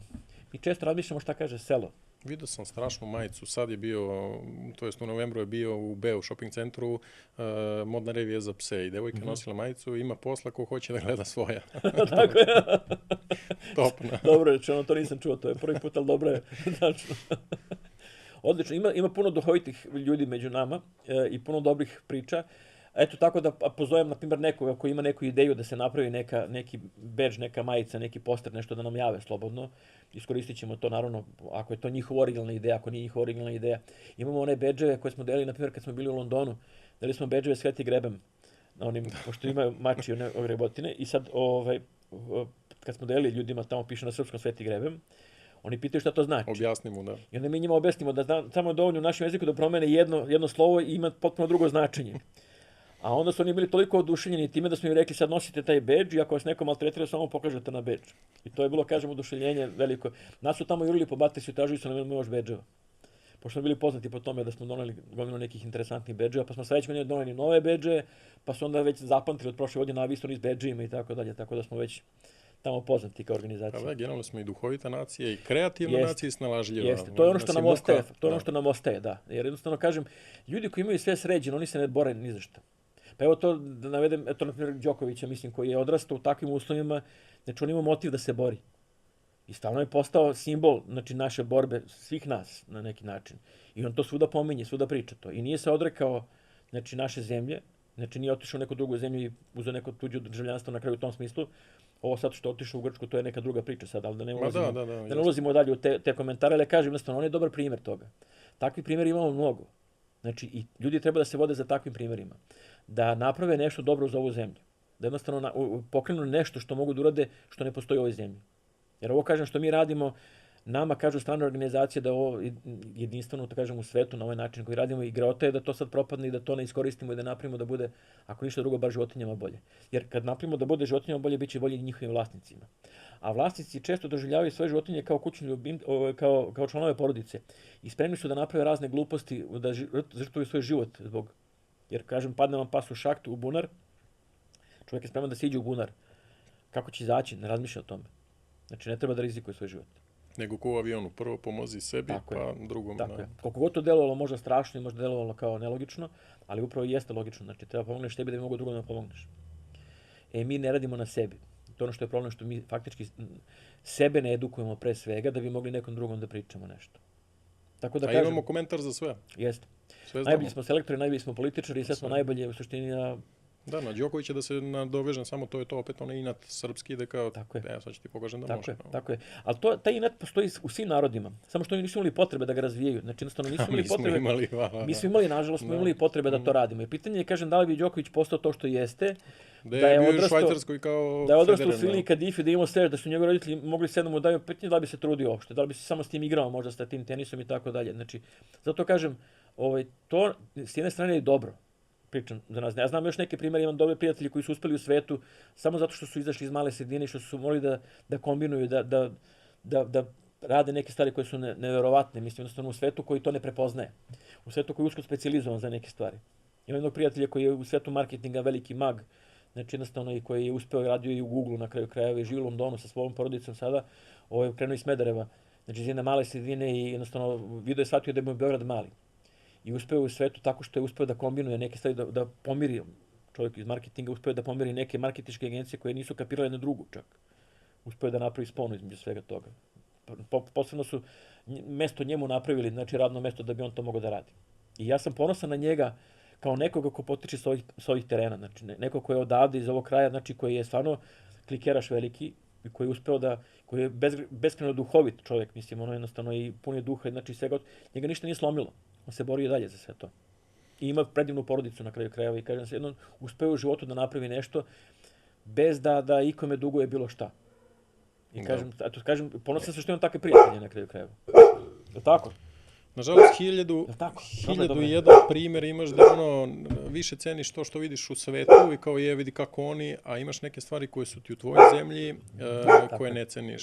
Mi, kažem, gotivim da tu su nam bili i mali preduzetnici, ljudi koji prave nešto za životinju. Znači, uzme nešto da napravi, ponos, pa evo ga i King Choice. Znači, tebi je prvom palo na pamet da nešto napraviš u svetu i potičeš odavde, svaka čast.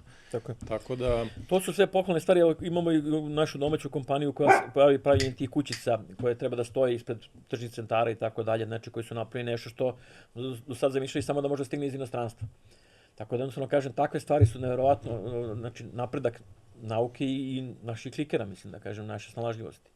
I ja sam uvek srećen kad to neko radi kod nas ovde. Mislim, lepo je to kad napravi neko iz svetu, ali kad neko napravi tvoj, drugačiji si ipak osjećaš malo ponosniji si malo. To ipak proraditi nešto. Pa jeste, dokazuje ti da ti među sobom imaš ljude koji su kvalitetni, mislim, koji su dobri. A to je nešto što treba da gajimo. To treba da gajimo kod ovih mlađih, ne da ih sputavamo, nego da ih bodrimo, da ih, naravno pogrešići nešto, tu smo da im pomognemo, da ih usmerimo, da nismo ni mi najpametniji, pa možda nećemo svaki put uspeti da im kažemo pravu stvar, ali koliko god im budemo pomagali, koliko god to budu shvatili. Iako to sad postoji malo ono problem među generacijama. Da, jaz, taj... A ja pričam o sebi koji sam uvek, kad su mi stariji nešto govorili, ja kao, ma šta vi znate, ja znam, ja sam najpametniji. Kad si mlad, ono, pun si je ludosti, energije i svega ostalog, ali kažem, ako razmišljaš o tome, ako shvatiš na svojim nekim iskustvima gde si grešio, znači ako si spreman da sebi priznaš šta si pogrešio, znači imaš šanse da napreduješ u životu. Ako se zakopaš u rov i jednostavno ne gledaš oko sebe ništa, nego jednostavno misliš da je to samo najbolje, tu si onda osuđen na propast. Da, ako ne ideš napred, stao si, mrtav si, gotovo. Ideš unazad. A to ono što mi ne možemo životinjama da objasnimo, mi možemo samo da im pomognemo. Mi ne možemo sa životinjama na taj način da sarađujemo. Iako imamo strašno mnogo koristi od životinja, mi nismo toga svjesni, pogotovo od pasa, koliko imamo koristi. Koliko možemo tek da imamo koristi. I mi planiramo neke projekte nove da uradimo vezano za pse, za tu saradnju sa psima, ali kažem to potom to kad bude bilo ovako. Hoćete nam javljati pa ćemo promovisati. Mislim, sve što radimo mi objavimo, znači kad dođe do neke faze, mi imamo previše ideja, previše toga imamo, ne možemo stignemo, nema nas dovoljno da sve to realizujemo. Treba nam ljudi koji će da vode projekte. Eto, ako je neko zainteresovan, ako neko ima iskustvo u vođenju projekata, znači da to želi da radi volonterski, znači jednostavno nek se javi. Znači imamo jako lepe projekte, jako interesantne, bit će ljudi ponosni na to što rade. Biće jednostavno, kad se to realizuje, kad se to pokrene, jednostavno biće srećni što su bili deo toga. Oni faktički postaju deo istorije. Svi ti ljudi koji se uključuju u čitavu tu stvar, oni postaju deo istorije, nečega što će ostati zanavik. Ja mogu da ti nominujem onako bez njenog dopuštanja, ali znam da će se složiti, to je suprug moja koji vodi pet show sa mnom, između ostalog. Ono je glavno, da priznamo javno, ono je glavno ovde. Ona ti je Scrum Master u jednoj osiguravajućoj kući, inače baš za vođenje projekata, tako da ajde da sednemo, prvo ću da je, nominovao sam je sada i to je to. Dobro, nemoj da je to ima to kao obavezu, ali kažem, point je u tome da ona vidi šta mi radimo i da ona izabere šta njoj odgovara i da izabere u meri koja njoj odgovara. Znači da ne bude to on čoko vrata, jer to onda ljudi se gore i onda odu. Nama nije cilj to. Nama je cilj da ona, ako ume to da radi, da stvori tim oko sebe koji će njoj pomoći da ona kontroliše, da jednostavno koordinira time, da radi u meri koju može. Ali da stvarno faktički izvučemo iz svega toga nešto što je dobro. Znači da rešimo jedan problem od gomile tih problema. Jer kažem, svi ti problemi koji postoje, evo sad gledam i ovu tablu koja tu postoji, znači mi smo to napravili isto tako tu jednu tablu, pokupite se, pas ne stidi i to je strašno izazvalo pozitivan efekt kod ljudi. E sad, da se neko time bavio redovno, da je to sad širio dalje, da smo to jednostavno radili, nego to jednostavno tako samo od sebe organski onako išlo, ali da smo to radili mnogo intenzivnije, sigurno da bi bilo mnogo manje toga na ulicama. A ljudi bi videli jedni drugih. Znači, point je u tome da se neko uhvati nečega u okviru organizacije i da samo to gura. Eto i tu imaš ljude, recimo, koji kad smo okačili to, ma jeste, ta kesa mnogo više zagadi nego što, znači uvek će biti kontra. Ali eto, to je nama nešto što je jedan od prvih problema koji bi volili da rešimo, pa eto, razmisli na temu kako možemo zajedno. Može. Mi smo uvek otvorili, zašto to kažem? Mi smo skup ljudi poput svih vas. Evo, svi koji nas gledaju, mi smo skup tih ljudi. Mi nismo ništa specijalno posebno. Mi smo samo jednostavno složili kockice malo bolje i shvatili smo jednostavno da kad se udružimo zajedno možemo da napravimo više i da možemo da postignemo više. Ni Ars ničiji, ni moj, ni tvoj, ni ti bilo koga drugoga. Znači, Ars je naš. Ars je svih tih životinja. Znači, ljudi, meni smeta što mene ljudi poistovećuju s Arsom, što kažu Ars je tvoj. Nije Ars moj uopšte. Ars je, kažem, iza mene stoji gomila dobrih ljudi. I meni je žao što ti ljudi neće više da stanu pred kamerom. Mnogi se stide, mnogi jednostavno ne žele da jednostavno da razgovaraju. Ja sam silom prilika došao dotle da stalno pričam. Nisam ni ja želeo ovo da radim. Ja iskreno da budem, evo, priznajem svima, više volim da budem sa životinjama u kontaktu direktnom, da se s njim igram i mazim i da s njim nešto radim. Pričaš, tako je, tako je. Ali ovo pričam zato što sam shvatio da postoji potreba da se razgovara s ljudima. Ja sam nekad bio jako povučen, inače bio sam introvertan i kao klinac sam provodio mnogo više vremena sa životinjama nego sa drugom decom. Jer sam jednostavno nekako bolje komunicirao sa životinjama nego sa ljudima. A sam vremenom razvio te veštine i shvatio sam jednostavno da moram da pričam da bi jednostavno ljude malo trgo osvestio. Kao što su meni govorili, tako ja govorim drugima. I nije mi teško, pričat ću u nedogled, samo da osvestim ljude što više. To je ono što mislim da je važno, jer kad se trgnemo i kad shvatimo da možemo da napravimo promjenu, ljudi ne mogu da shvate koliko je zadovoljstvo to kad mi uradimo nešto korisno i kad vidimo, znači, da je to korisno. I za životinje i za ljude. Taj osjećaj vi ne možete da ne znam, to ne može se plati ničim. Taj osjećaj kad vidimo da smo završili jedan projekat, kad smo nešto zaokružili i kad nešto radi. Znači, to je, mislim, znaju ovi koji su u Arsu, znači ne znam šta da pričam. Ja sad, mislim, ne mogu da pričam nekome ko nije bio. A otvoreni smo za sve da svi dođu da vide.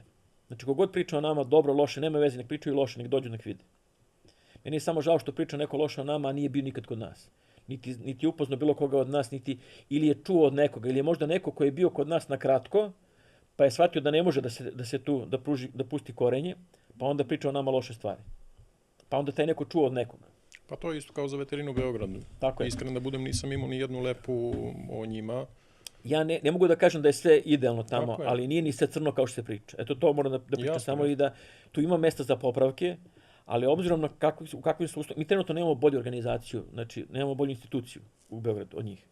Znači, oni mogu da se poprave i oni su voljni, hoće ljudi da se popravljaju i popravili su se u posljednjih par godina, znači bolji su nego što su bili, zahvaljujući nekim ljudima tamo koje znamo i koji rade tamo i koji se trude stvarno. Ali ništa nije idealno, či imate sistem, znači to, pa mislim čovjek sam za sebe pa ne može da bude uvijek bezgrešan. Tako je. A kamoli da imate sistem, da imate ljude koji, na primjer, su zaposleni negdje u nekom sistemu, a rade nešto što ne vole. Najgore kad radite nešto što ne volite. A za rad sa životinjama je potrebna ljubav. Znači, definitivno, zašto ljubav? Zato što morate imati strpljenje da kad vas pas ne sluša, kad mačka ne sluša, kad ne uradi ono što vi hoćete, znači da imate strpljenje da napravite i ponovo, i ponovo, i ponovo, i ponovo, po 100 puta i da ne ono iskočite iz svoje kože, nego da budete smireni. Jer čim krenete da budete nervozni, životinju to nervozi, pa onda bude još gore. Onda tek ne možete dobiti nikakav rezultat. Tu negde moramo mi da budemo svesni da moramo da imamo to ono što sam rekao na početku, strpljenja. Za strpljenje, znači potrebna ljubav također da volite to što radite. Vrlo prosta stvar. Da, lagano privodimo, ajde da privodimo kraju. Svakako verujem da će biti još emisija, to jest više njuškasta sa tobom, ovo je prvi. Pa ja bih predložio da budu i neki drugi sem mene, da ne budem samo ja. Da, ja sam se prvo čuo sa Sanjom, Sanja me uputila. Eto, volio bi da Sanja dođe, Sanja isto odlično priča. Irena je također dobar sagovornik, mada ona izbegava često da priča. Imamo tu još neke sagovornike, znači volio bi ove mlađe malo da pričaju neka svoje iskustva. Jer mene je dosta stavno na televiziji, svuda sam non stop i ja sebe više ne volim da vidim na televiziji. Ali kažem, ok, podcast je jedna druga forma koja može da da malo više vremena. Jer mene često televizije zovu, imam samo 5 minuta da kažem nešto, ja u 5 minuta ne mogu ništa da kažem. Jasno, pa zato je, mislim, podcast je, možda kažeš koliko god hoćeš, šta hoćeš. I ovdje nismo gomilu stvari rekli, mislim, koje ima da se kaže, znači imamo, kad bi sad uhvatili se neke teme pojedinačno, mi smo sad krenuli najširo, onako za prvo viđenje. A kad bi uhvatili posebne teme da pričamo o nekim raznim stvarima, znači ima tu puno stvari o kojima treba pričamo. Znači, puno stvari kojima treba da ozdravimo ovo društvo. Znači, i bilo bi dobro da ne dođem samo ja u emisiju, nego da dođe još nekoliko ljudi, znači da nas bude 2-3 koji mogu da kažu iz drugog ugla nešto o toj istoj temi. Neko koji je iz pravnog sveta, na primjer pravnici koji znaju mnogo bolje proznaju pravne te aspekte nekih problema koji se ovdje dešavaju kod nas. Odlična ideja. Jer ja sam više praktičan. Da, to će biti jedan od modela koji možemo da primenimo odmah. Sad mi reci, gde ljudi mogu da vide šta imate za udomljavanje, gde mogu da dođu, gde su vam kancelarija? Imamo preko Instagrama idu otvorena vrata, ja mislim jedan put u nedelji idu otvorena vrata, to baš Sanja organizuje sa ovom ekipom ovih devojaka tu koje vode sve to. Tu ljudi mogu da dođu da vide da udome mačke, na primjer. Pošto su na mačke sad trenutno fokus za udomljanje, imaćemo uskoro mogućnosti neke pse da smestimo i da udomimo. Tu su neke novine koje će biti objavljene. Kad bude krenuo taj ticket to home, znači tu će ljudi moći da prate sve i da postavi oni sami. Mi hoćemo pomognemo i drugima da oglase svoje životinje, da ih postave, da se što više broj životinja udomi. Mogu da dođu da izaberu mačku, znači koja njima odgovara. Sad ne možemo da garantujemo da će imati sve boje i sve dezene koje im trebaju, znači, ali kažem, nek se prilagode malo, nek prihvate. Oduševljavaju nas ljudi koji dođu kod nas, naprimjer imali smo tako par nekih slučajeva, dođe jedan mladi par i kaže, došli smo da udomimo mačku koja je najduže kod vas, koja je u najlošijem stanju, u smislu tipa najteže za udomljavanje, koja je najveći... Koju niko neće, najveći problem, mi se oduševljamo. Znači, takvi ljudi stvarno, mislim, došli da udome stvarno životinju. Nisu došli zato što je životinja, ne znam, bele boje, zato što je, ne znam, ima dugu dlaku, zato što ono, nego su došli jednostavno da uzme životinju koju niko neće. To je nevjerojatna stvar. To je mene ja tim ljudima skidam kapu. Volio bih da ima takvih više, da dođu takvi da izaberu neku mačku. Mačka će svakako da im donese radost u dom. Nije toliko zahtevna kao što je pas. Svaka životinja je naravno dobro da uzmu i psa i mačku, šta god da uzmu, znači treba im to. Apelujem na roditelje koji imaju decu da obavezno razmisle o tome da uzmu životinju. Iz prostog razloga njihova deca će biti zdravija. Evo ja sam dokaz toga, ja sam preležao koronu, prošao sam kroz koronu bez ikakvih vakcina, čak sam se ljubio sa devojkom koja je imala koronu, znači i nisam dobio koronu. Znači jednostavno, pa sam bio u bliskom kontaktu s drugim ljudima, ja sam mislio kad prvi put nisam dobit ću drugi put, posle tog poljupca i tako dalje, međutim, ništa me nije kačilo. Pa sam išao da vidim da li imam antitela, nemam ni antitela na kraju krajeva i onda sam shvatio u suštini da negde mi je pomoglo to moje, da kažem, druženje sa životinjama ceo život, da je moj imunni sistem se malo drugačije razvio. I da sam ja retko kad bolestan, faktički, od raznih bolesti, mislim, koje kače ljude redovno, samo zato što sam bio non stop izgreban, non stop izujedan, non stop uprljav sa životinjama, znači držao ih u nedrima, šta se nisam radio sa životinjama, znači jednostavno kao dete, naravno. Tu negde savjetujem roditeljima da ne štite svoju decu od takvih stvari. Evo imao sam drugara, imam drugara i dalje koji je došao iz Zvornika, malog Zvornika, došao, kaže, držali su ga roditelji pod staklenim zvonom ceo život. Kad je došao u Beograd da studira, znači ceo studij je bio bolestan non stop. Samo zato što mu se imunni sistem nije razvio.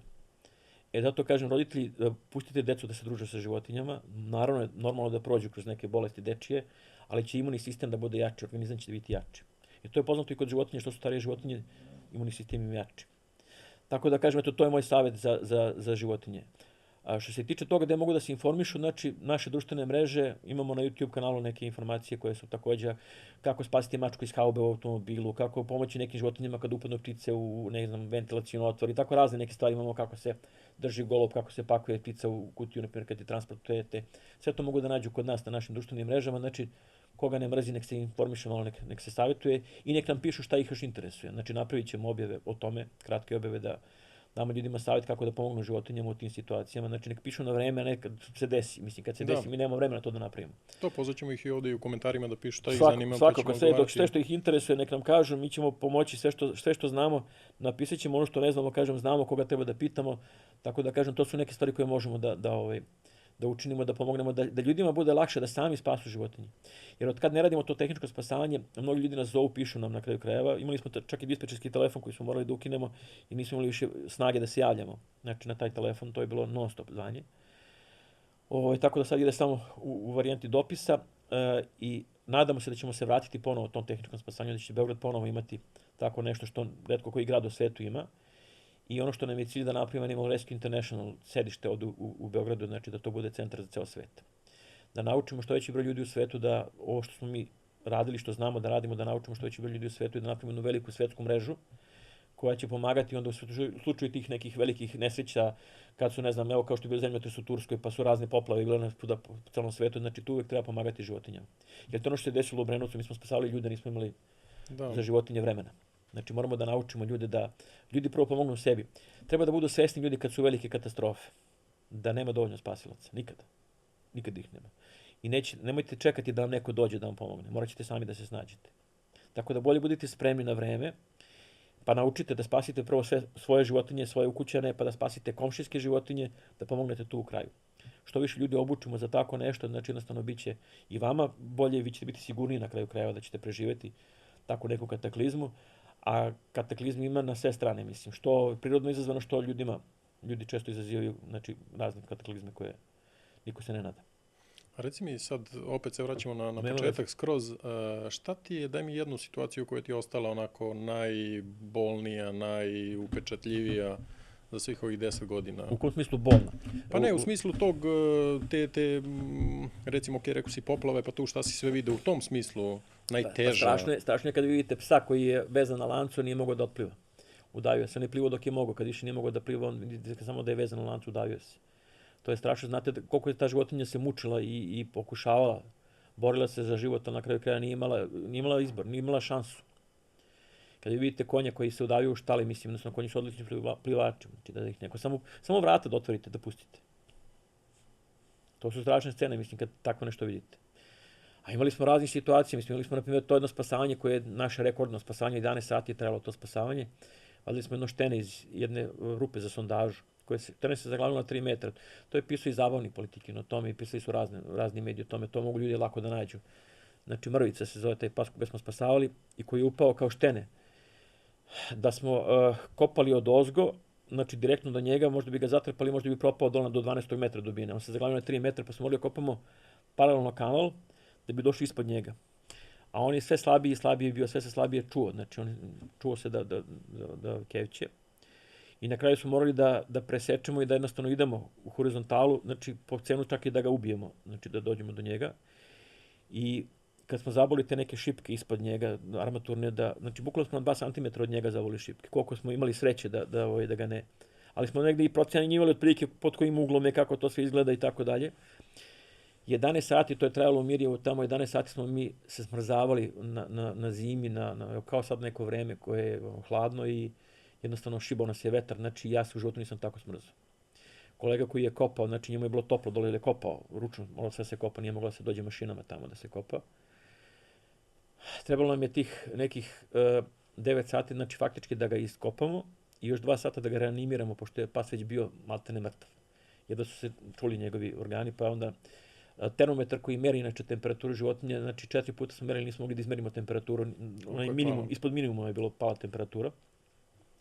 I na kraju je naš veterinar uspio da ga spasi u tom trenutku, znači bilo onako baš 2 sata još borbe oko njega i uspeli smo ga spasimo, udomila ga je ta porodica gdje se to i desilo faktički, oni su ga udomili, tako da bio na kraju happy end.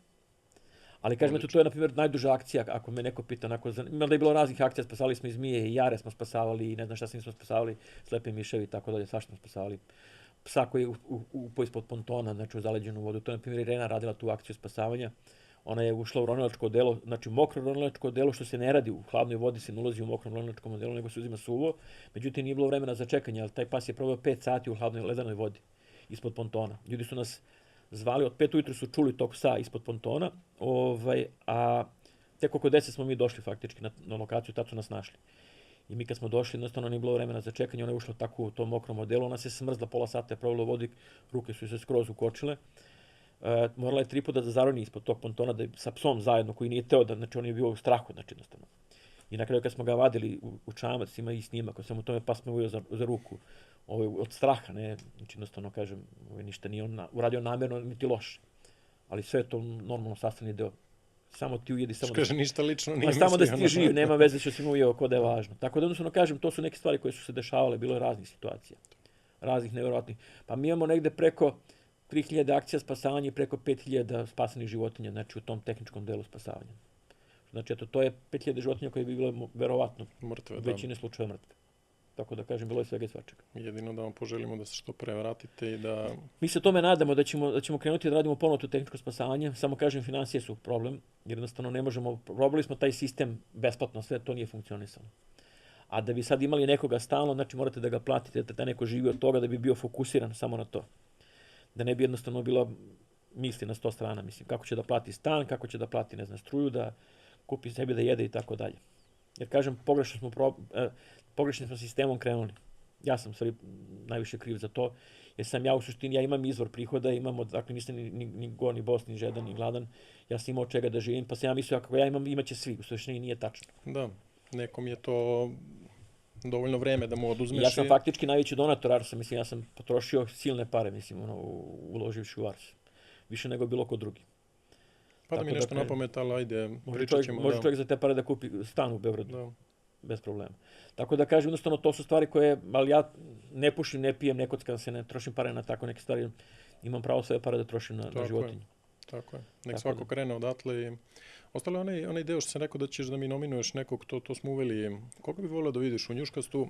Pa ne znam sad šta hoćeš da ti budu teme, mislim, koju temu imaš. Nevezano, znači može da bude i veterinar, može da bude samo ljubitelj životinja. Ako hoćeš divlje životinje, na primjer o divljim životinjama neko da priča, ja mogu ti predložim jednog mog prijatelja dugogodišnjeg koji je prirodnjak, koji se povukao sad faktički, otišao na selo, da kažem, u nekakvu penziju. Bio je direktor Prirodnjačkog muzeja, između ostalog, jako puno zna o divljim životinjama, našim pogotovo divljim životinjama zna, dobru priču ima, duhoviti ovako. Dalje mogu njega da preporučim za divlje životinje, na primjer. Znači, tvoj izbor. Ako je, dobro, to je što se tiče divlje životinje. Što se tiče veterinara, ima ih tu dobrih veterinara. Ima jedan veterinar koji je, nažalost, se povukao, otišao je, zatvorio je veterinarsku ambulantu, poznati u Beogradu. On je najviše se bavio pticama, znači pomagao je najviše svima kogod je došao kod njega, znači nije naplaćivao. Ja sam mu govorio često, Denise, moraš da naplatiš, ne možeš od toga da živiš, mislim, ugasit se, na kraju sve ugasio. Sad radi u nekom pet shopu, mislim, jednostavno kao zaposlen.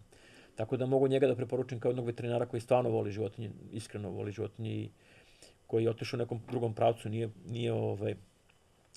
malo zastranio, da kažem. Mada ima još dobrih veterinara, kažem, koji stvarno vole životinje, ali svakako ja njih razumem, oni su morali da naprave neki biznis od toga, da naprave nešto. Tako je.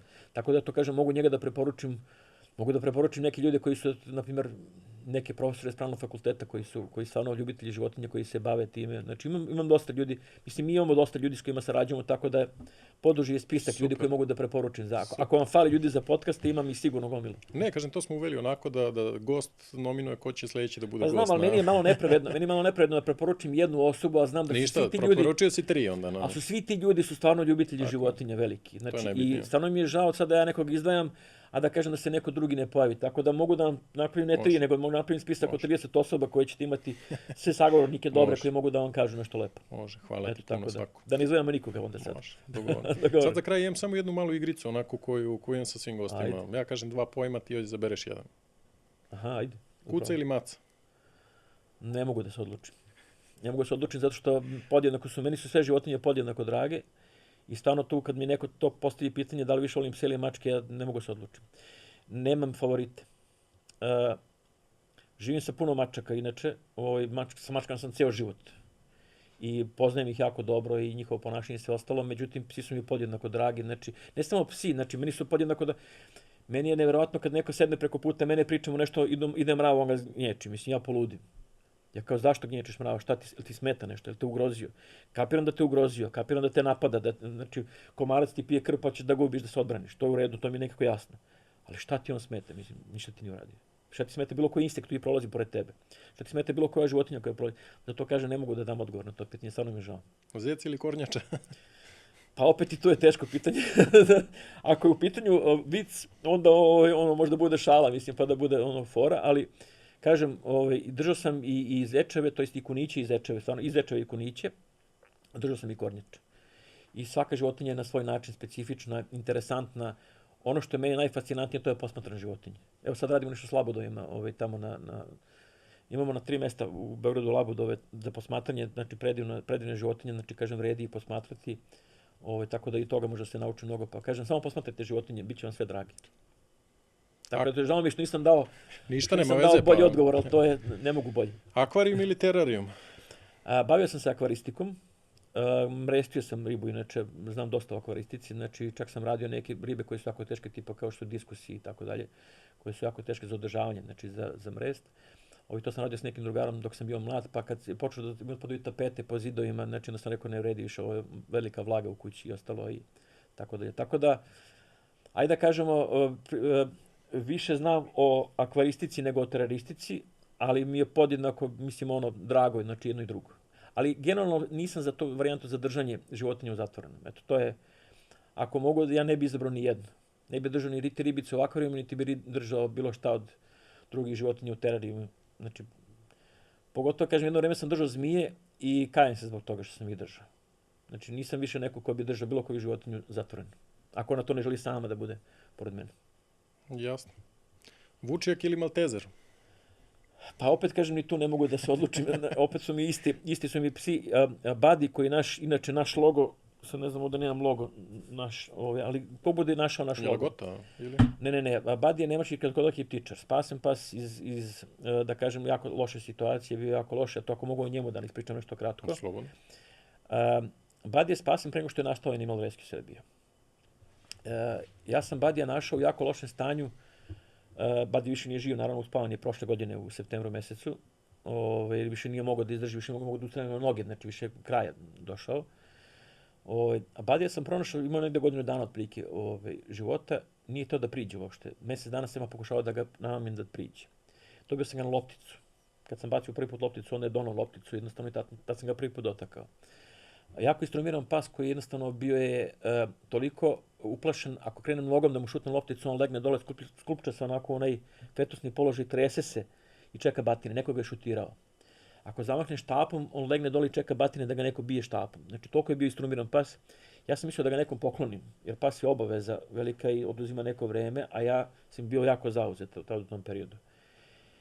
I onda je bila varijanta tipa, kad sam vidio koliko je istrumiran pas, nisam imao srca da ga dajem bilo kome, nego sam rešio da ga vratim malo u normalu, da ga malo oporavim, da malo stekne poverenje ponovo u ljude i da ga odmah dam nekome za koga znam da voli životinje. Međutim, toliko sam se vezao za njega da je na kraju ostao pas sa mnom.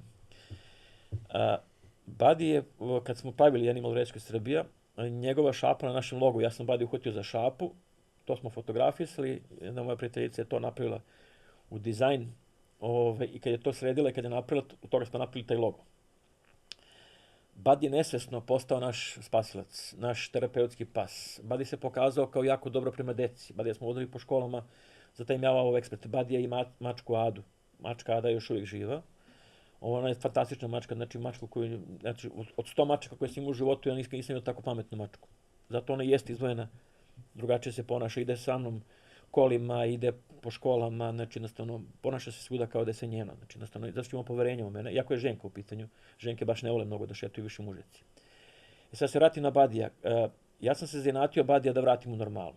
Ispostavilo se na kraju da je Buddy postao toliko zahvalan, gdje god smo išli na spasanje, on išao s nama. Mi siđemo negdje, on hoće da siđe s nama. Kapira da je on deo čopora, pa hoće da radi isto ono što i mi. Tako da nam je Buddy bio spasilački pas koga smo jednostavno koristili da smirimo druge pse. Pogotovo kad treba znači kad neko baci psa u neki veliki prostor, neki bunar ili negdje koji su, na primjer, bunar. Mi sad silazimo kod psa, pas ne veruje više ljudima i boji se nas. Mi kad spustimo Budija dole, pas veruje psu mnogo drugačije. A kad ovaj drugi pas koji je bačen dole vidi da Buddy s nama komunicira normalno, onda on stekne poverenje u nas. To je neki posrednik faktički koji je bio između nas i drugih tih nesrećnih pasa. Buddy je radio puno, kažem, kad smo spasali te pse iz vode, također Buddy je bio tu, ako treba skoči u vodu da pomogne oko svega toga, tu je bio. Po školama, kažem, kad smo radili taj mjavao ekspert, kad smo radili sa decom sa autizmom također, pokazalo se da je Buddy tolerantan na to što ga deca vuku za uši, što ga boli, on cvili, ne pokušava da ujede. Znači, ko zna Budija, mislim, mnogi znaju Budija, znači znaju koliko je to bio dobar pas, koliko je bio kvalitetan i koliko je bio koristan. Ali opet, kažem, zahvaljujući tome što smo s njim radili, ne samo ja, nego i drugi ljudi oko njega, jer je važno da bi vratili nekoga iz tog stanja, traume teške, znači moramo da imamo strpljenja, vremena, razumevanja i sve ostalo da bi, ali kažem, zahvaljujući tome što je Buddy bio tako kvalitetan pas, ukapirao je brzo i mnogo je brzo da se razvije. Rasan pas, ali nebitno je, slučajno je došao rasan pas. Da. Tako da planiramo da bude i Buddy drugi, Buddy treći, kad je moglo i 14. može da bude i Buddy 14. Da. Tako da će biti još Budija svakako u nekoj budućnosti. Ali eto kažem, ako treba svaki pas ima svoju namenu. Maltezer je više za neki kućni pas da bude za neke druge stvari. Nemački ovčar je faktički pas koji može više da posluži za neke druge stvari korisnije. I super što pokazuješ na Budija kad je nemački ovčar. Pa mislim zato što faktički on ima u sebi, vidi se da ima u sebi krvi nemačkog ovčara. Tako da. Sad, za sljedeće pitanje znam da može da se odlučiš. Pokupi za psom ili ostavi u parku? To je nesporno, pokupi za psom. Naravno, pa mi smo pokrenuli tu akciju Pokupiti se, pas ne stidi. Definitivno, iz prostog razloga ljudi često su u zabludi. Misle ako je pas vršio nuždu na travi da ne moraju da skupljaju. Međutim, to je potpuno zabluda. Neki, kažem, skupljaju samo na asfaltu, pa čak i šutnu na travu. Izmet pasa nije đubrivo, čak može da nosi neke zarazne bolesti, neke zoonoze koje faktički mogu da utiču na decu, na ljude, pogotovo na decu. Tako da vodite računa o tome da to što ostavite za svojim psom i ne znate da li je pas bolestan od toga, a dete neko može da misli da je kuglica neka pa da stavi u usta ili da dodine čak prstima pa da prenese parazite sebi na oči i tako dalje, čak da izazove i slepilo, do toga da stigne. Tako da ja molim sve gledaoce da i to šire dalje, mislim da jednostavno pokupe da ih se pas ne stidi, da to govori i drugima iz prostog razloga da nam bude grad čistiji, da bude manje sukoba, zato što kad ostavljate za svojim psom, to izaziva sukobe s nekim drugim ljudima, onda ti ljudi manje vole životinje i tako dalje, pravimo potpuno bespotrebno svađu. Tako da, eto, molim sve da pokupe. Zbog jednog neodgovornog svi ispadamo... Tako je, ispaštuju, ali na kraju najviše ispaštuju životinje. Tako je. To je ono što je najvažnije. Tako da kažem da shvatimo da ne ispašta samo naš pas, nego ispaštuju neki drugi psi, ispaštuju neke druge životinje, što nije dobro. Sljedeće, udomi ili kupi? Pa to opet, nema šta da pričamo, to mogu lako se odlučim. Naravno, udomi iz prostog razloga, zato što toliko ima unesrećenih životinja, stavite se na njihovo mesto. Da li bi volili da čučite negdje u nekom kavezu, jednostavno da kažem, da vas neko procenjuje po tome da li ste, ne znam, firmirani ili niste firmirani, da li ste brendirani ili niste. Znači, dobro je da uzmemo što više pasa, da udomimo što više pasa, da samim tim smanjimo i to oko štancovanje tih pasa koji se štancuju, potpuno bespotrebno štancuju se u jako lošim uslovima mnogi. To je također nesreća i za te životinje. Nećete mnogo spasiti te životinje time što ćete kupiti, oni će štancovati nove. Što više kupujete, oni će više da štancuju. I samim tim pravite samo njima korist, oni trpaju svoje džepove, mislim, jednostavno i potražnje uživaju. Tako je, pa upravo o tome se i radi. Znači, a što manje kupujete pse, manje će se štancovati, što ih više udomljavate, manje će biti na ulici. Tako da uvek je ono moj savjet da se udomi životinja i dobit ćete sigurno mnogo više nego kupovinom životinja. I na kraju baci petardu ili baci šapu? To je potpuno jasno, isto tako mislim da će pre da se baci šapa nego petarda, znači jednostavno iz prostog razloga. Već smo pričali o petardama i borimo se protiv toga već godinama i borit ćemo se i dalje dok jednostavno ne promenimo taj zakon koji smo pomenuli i dok ne budemo jednostavno iskorenili upravo dok... Stvari, nije pojenta u tome da mi iskorenimo prodaju petardi, nego da iskorenimo svest kod ljudi da se petarde koriste. Da se koriste bučne pirotehnike. Pričamo o bučnoj pirotehnici. Ne pričamo o nekim, ne znam, stvarima koje su zabavne i koje su...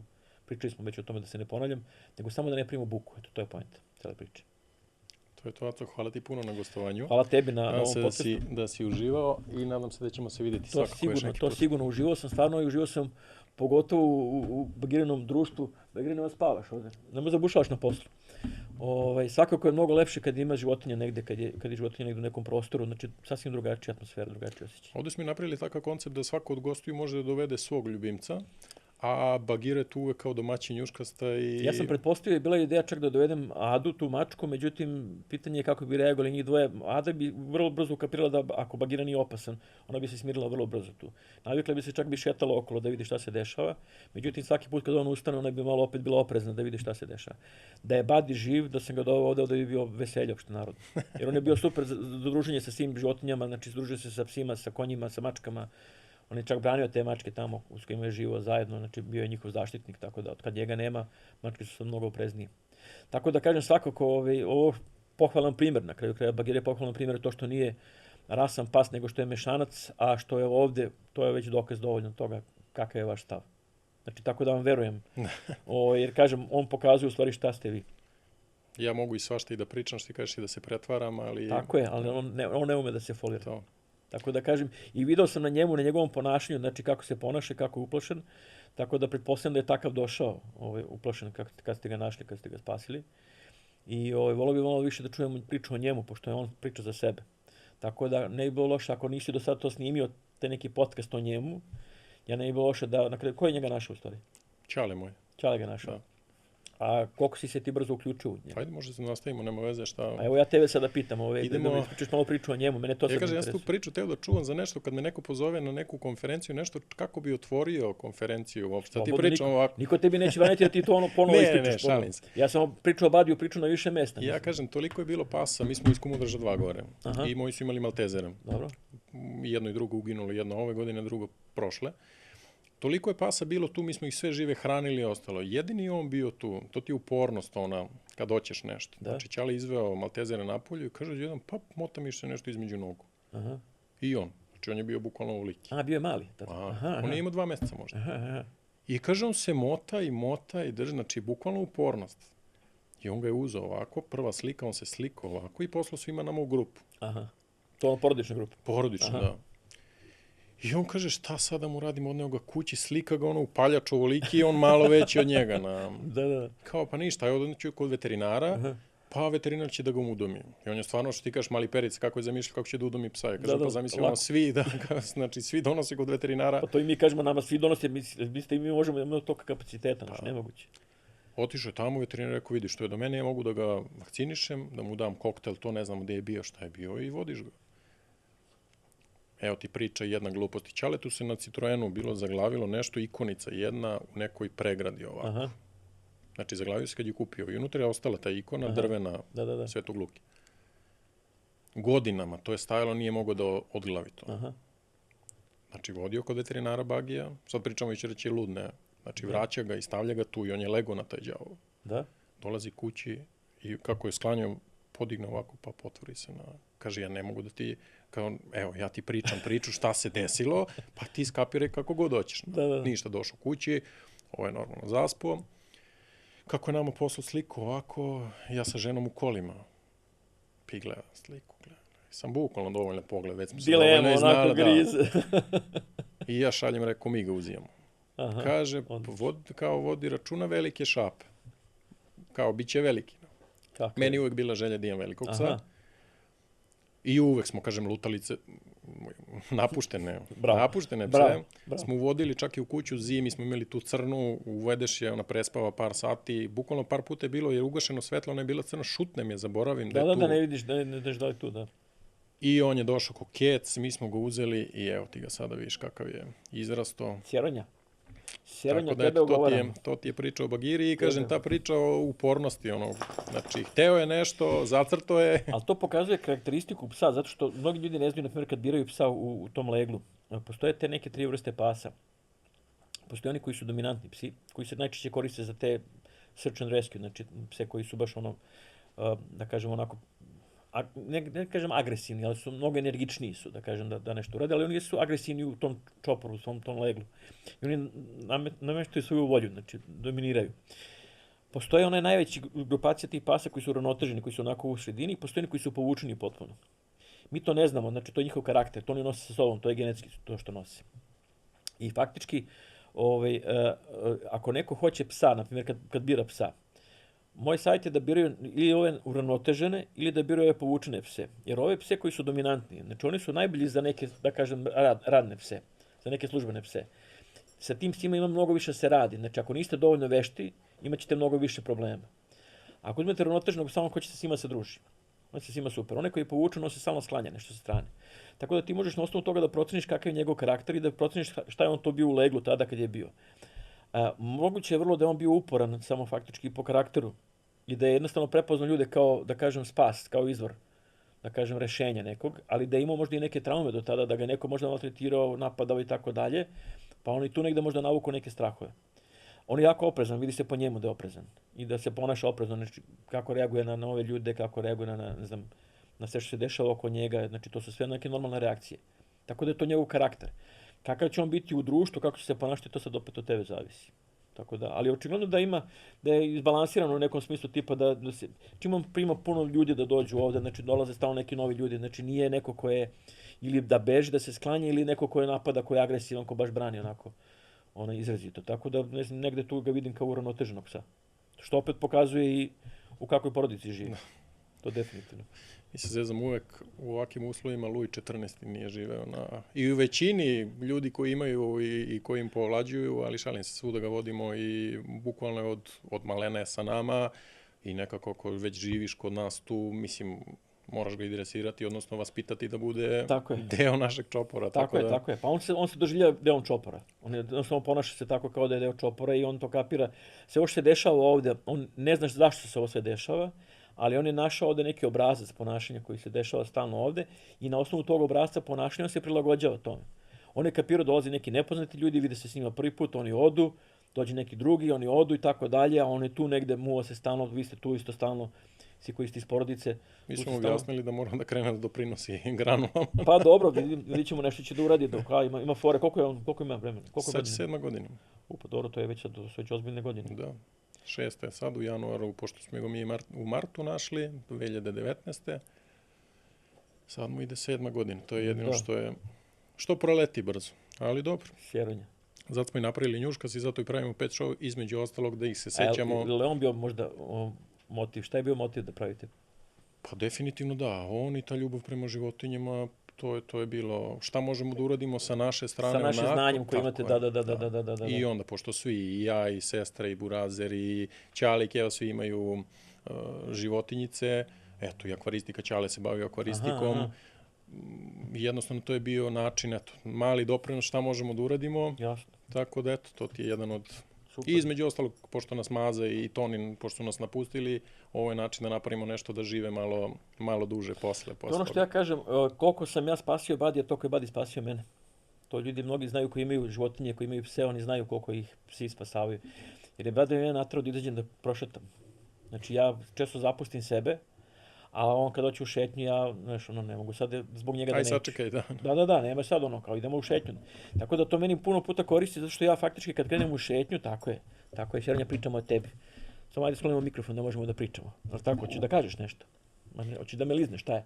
Ti bi mene da lizneš, da se njuškamo ti ja. Tako da kažem, jednostavno, to je ono što ljudi koji imaju pse, oni shvataju, znači, koliko im psi znače. I koliko psi faktički kod njih izazovu, znači, tu neku reakciju da se pokrenu. Jer, kažem, ako nemamo obavezu nekakvu, mi smo često skloni da budemo lenji. Ne radi ništa. Upalio bi Netflix, a ne bi izašao da prošetaš. Upravo to mi priča. Jedan od benefita kad kaže obaveza je pas, ne, nije obaveza, samo će ti pomoći. Tako je. Jeste traži neko vreme da odvojiš u život, kao sve što traži neko vreme, ali to koliko nam znači za nas, mi nismo ni svesni toga što nam znači baš upravo za tu kretnju. Jer njima je potrebna kretnja mnogo više nego nama, ali i nama također potrebno. I kroz njih možemo se naučiti o mnogim stvarima i to je komunikacija. To kažem zato što je za decu važno da imaju pse, da se nauče odgovornosti pre svega, znači da shvataju da je to živo biće koje zahteva nešto.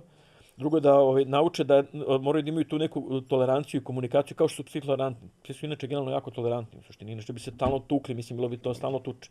Pogotovo, na primjer, lovački psi, što ja kažem, uvek, ja Badio kad sam vodio, pa kao puštam, ide među čopor pasa, tamo uleći u čopor pasa. Kao se ti ne plašiš, ja kažem ne plašim se. Zato što je prvo brz pas, znači nije on mali, sitan pas pa da mu mogu lako da ga povrede, a drugo, on je pas koji je tolerantan. Prvo je kastriran, ja sam ga odmah kastrirao, znači ne miriše, nije uopšte nikakva pretnja, niti je neki problem. A drugo, jednostavno kažem, on je takva vrsta tolerantna, on nije agresivan pas, nego dobrica. I samim tim, ako neko krene, on će se povući, znači on će se braniti naravno ako ga napadaju, ali neće biti opasno za njih. A to je, znači da su psi lovački agresivni, pa ne bi ništa bilo od lova. To ne bi funkcionisalo uopšte. Traži nešto da se s njim radi. I ova taman epizoda može da bude i podsjetnik, eto, i za Badija. Ovo će biti definitivno. Pa može, hvala na tome. Mislim, Badi nam je svima jako drag, ja Badiju nisam dugo vremena mogao da pričam, pošto je bilo jako teško pričati o tome. Ali, kažem, sad je neko vreme prošlo, pa tako da možemo malo da pričamo i o Badiju, ali dobro. Eto, sad kažem, dovoljno sam ga pomenuo da ljudi koji znaju za Badija, mislim, oni ko bude gledao podcast i koga često pitaju šta se dešava s Badijem, mnogi koji ne znaju. Da, pa opet iz dobre namere. Naravno, ne, ali kažem, Badi je stvarno otišao u legendu, mislim, stvarno je postao legenda i bilo je njemu i emisija i priča i gostovanja raznih na televizijama, znači Badi je gostovao svuda po televizijama, svuda je bio rado viđen gost, znači svuda je bio onako. Baš su pitali samo, kažem, ti dovedi Badija, ti ne moraš dolaziš, ali samo dovedi bar Badija. To je bilo kao varijanta da Badi dođe. Tako da eto. Tamo ćemo završiti onda sa Badijem. Maco, hvala ti puno još jednom. Hvala tebi. Svemu to mi nastavite samo dalje, nastavite ovo da radite jer, kažem, korisno je za životinje korisno, pre svega. Hvala ti puno. Hvala. Ljudi, eto, udarite jedan like za ovu epizodu. Naravno, zapratite nas na društvenim mrežama, zapratite Animal Rescue Srbija, vidite šta oni rade i kako rade, na koji način. Pogledajte njihove vizuale i stvarno imaju kreativne ljude u timu. Njihove billboarde i to videli ste sigurno po gradu. To su neke akcije na koje pozivaju, na koje smo se i mi naslonili i to je nemojte da vam bude teško. Znači, pokupite za ljubimcem, ne bacajte petarde, iznesite vodu ispred zgrade, jednostavno, eto, spasit ćete neki život, kad je lepo vreme, kad je leto, nemojte ih u 2 sata, 3 sata po betonu terati da šetaju, ako već morate, imate zelenu površinu neku, jednostavno, eto, mislite o njima i vodite računa, opet da ne ulazim u komentare, vodite računa o ljubimcima, vodite računa i o svojim bližnjima. Znači, isto je tako bitno kao što vodite računa o ljubimcima, da vodite računa i o komšijama i o ljudima pored vas, o prirodi, to neću da ulazim, ali jednostavno nismo sami i što je do vas, pokušajte da uradite. Eto, to vam je najbolja stvar.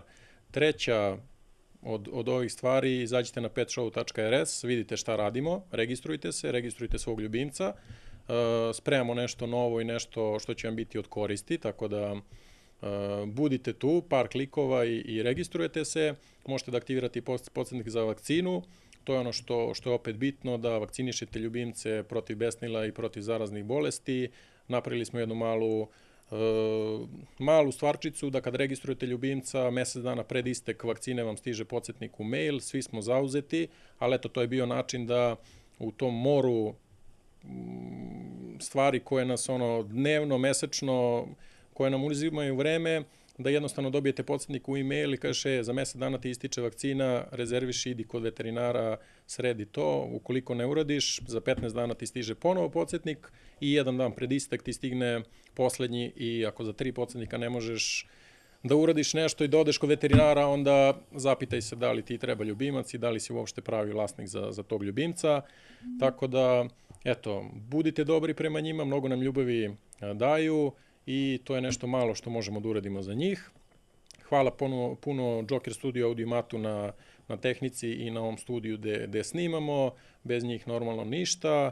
I još jednom, eto, like, share, subscribe, zapratite nas na mrežama, zapratite Animal Rescue i nadam se da ste uživali u epizodi. Bilo šta da imate od pitanja, slobodno pišite u komentarima, odgovarat ćemo, pitat ćemo Acu i to je to. Još jednom do sledećeg njuškasta, pozdrav!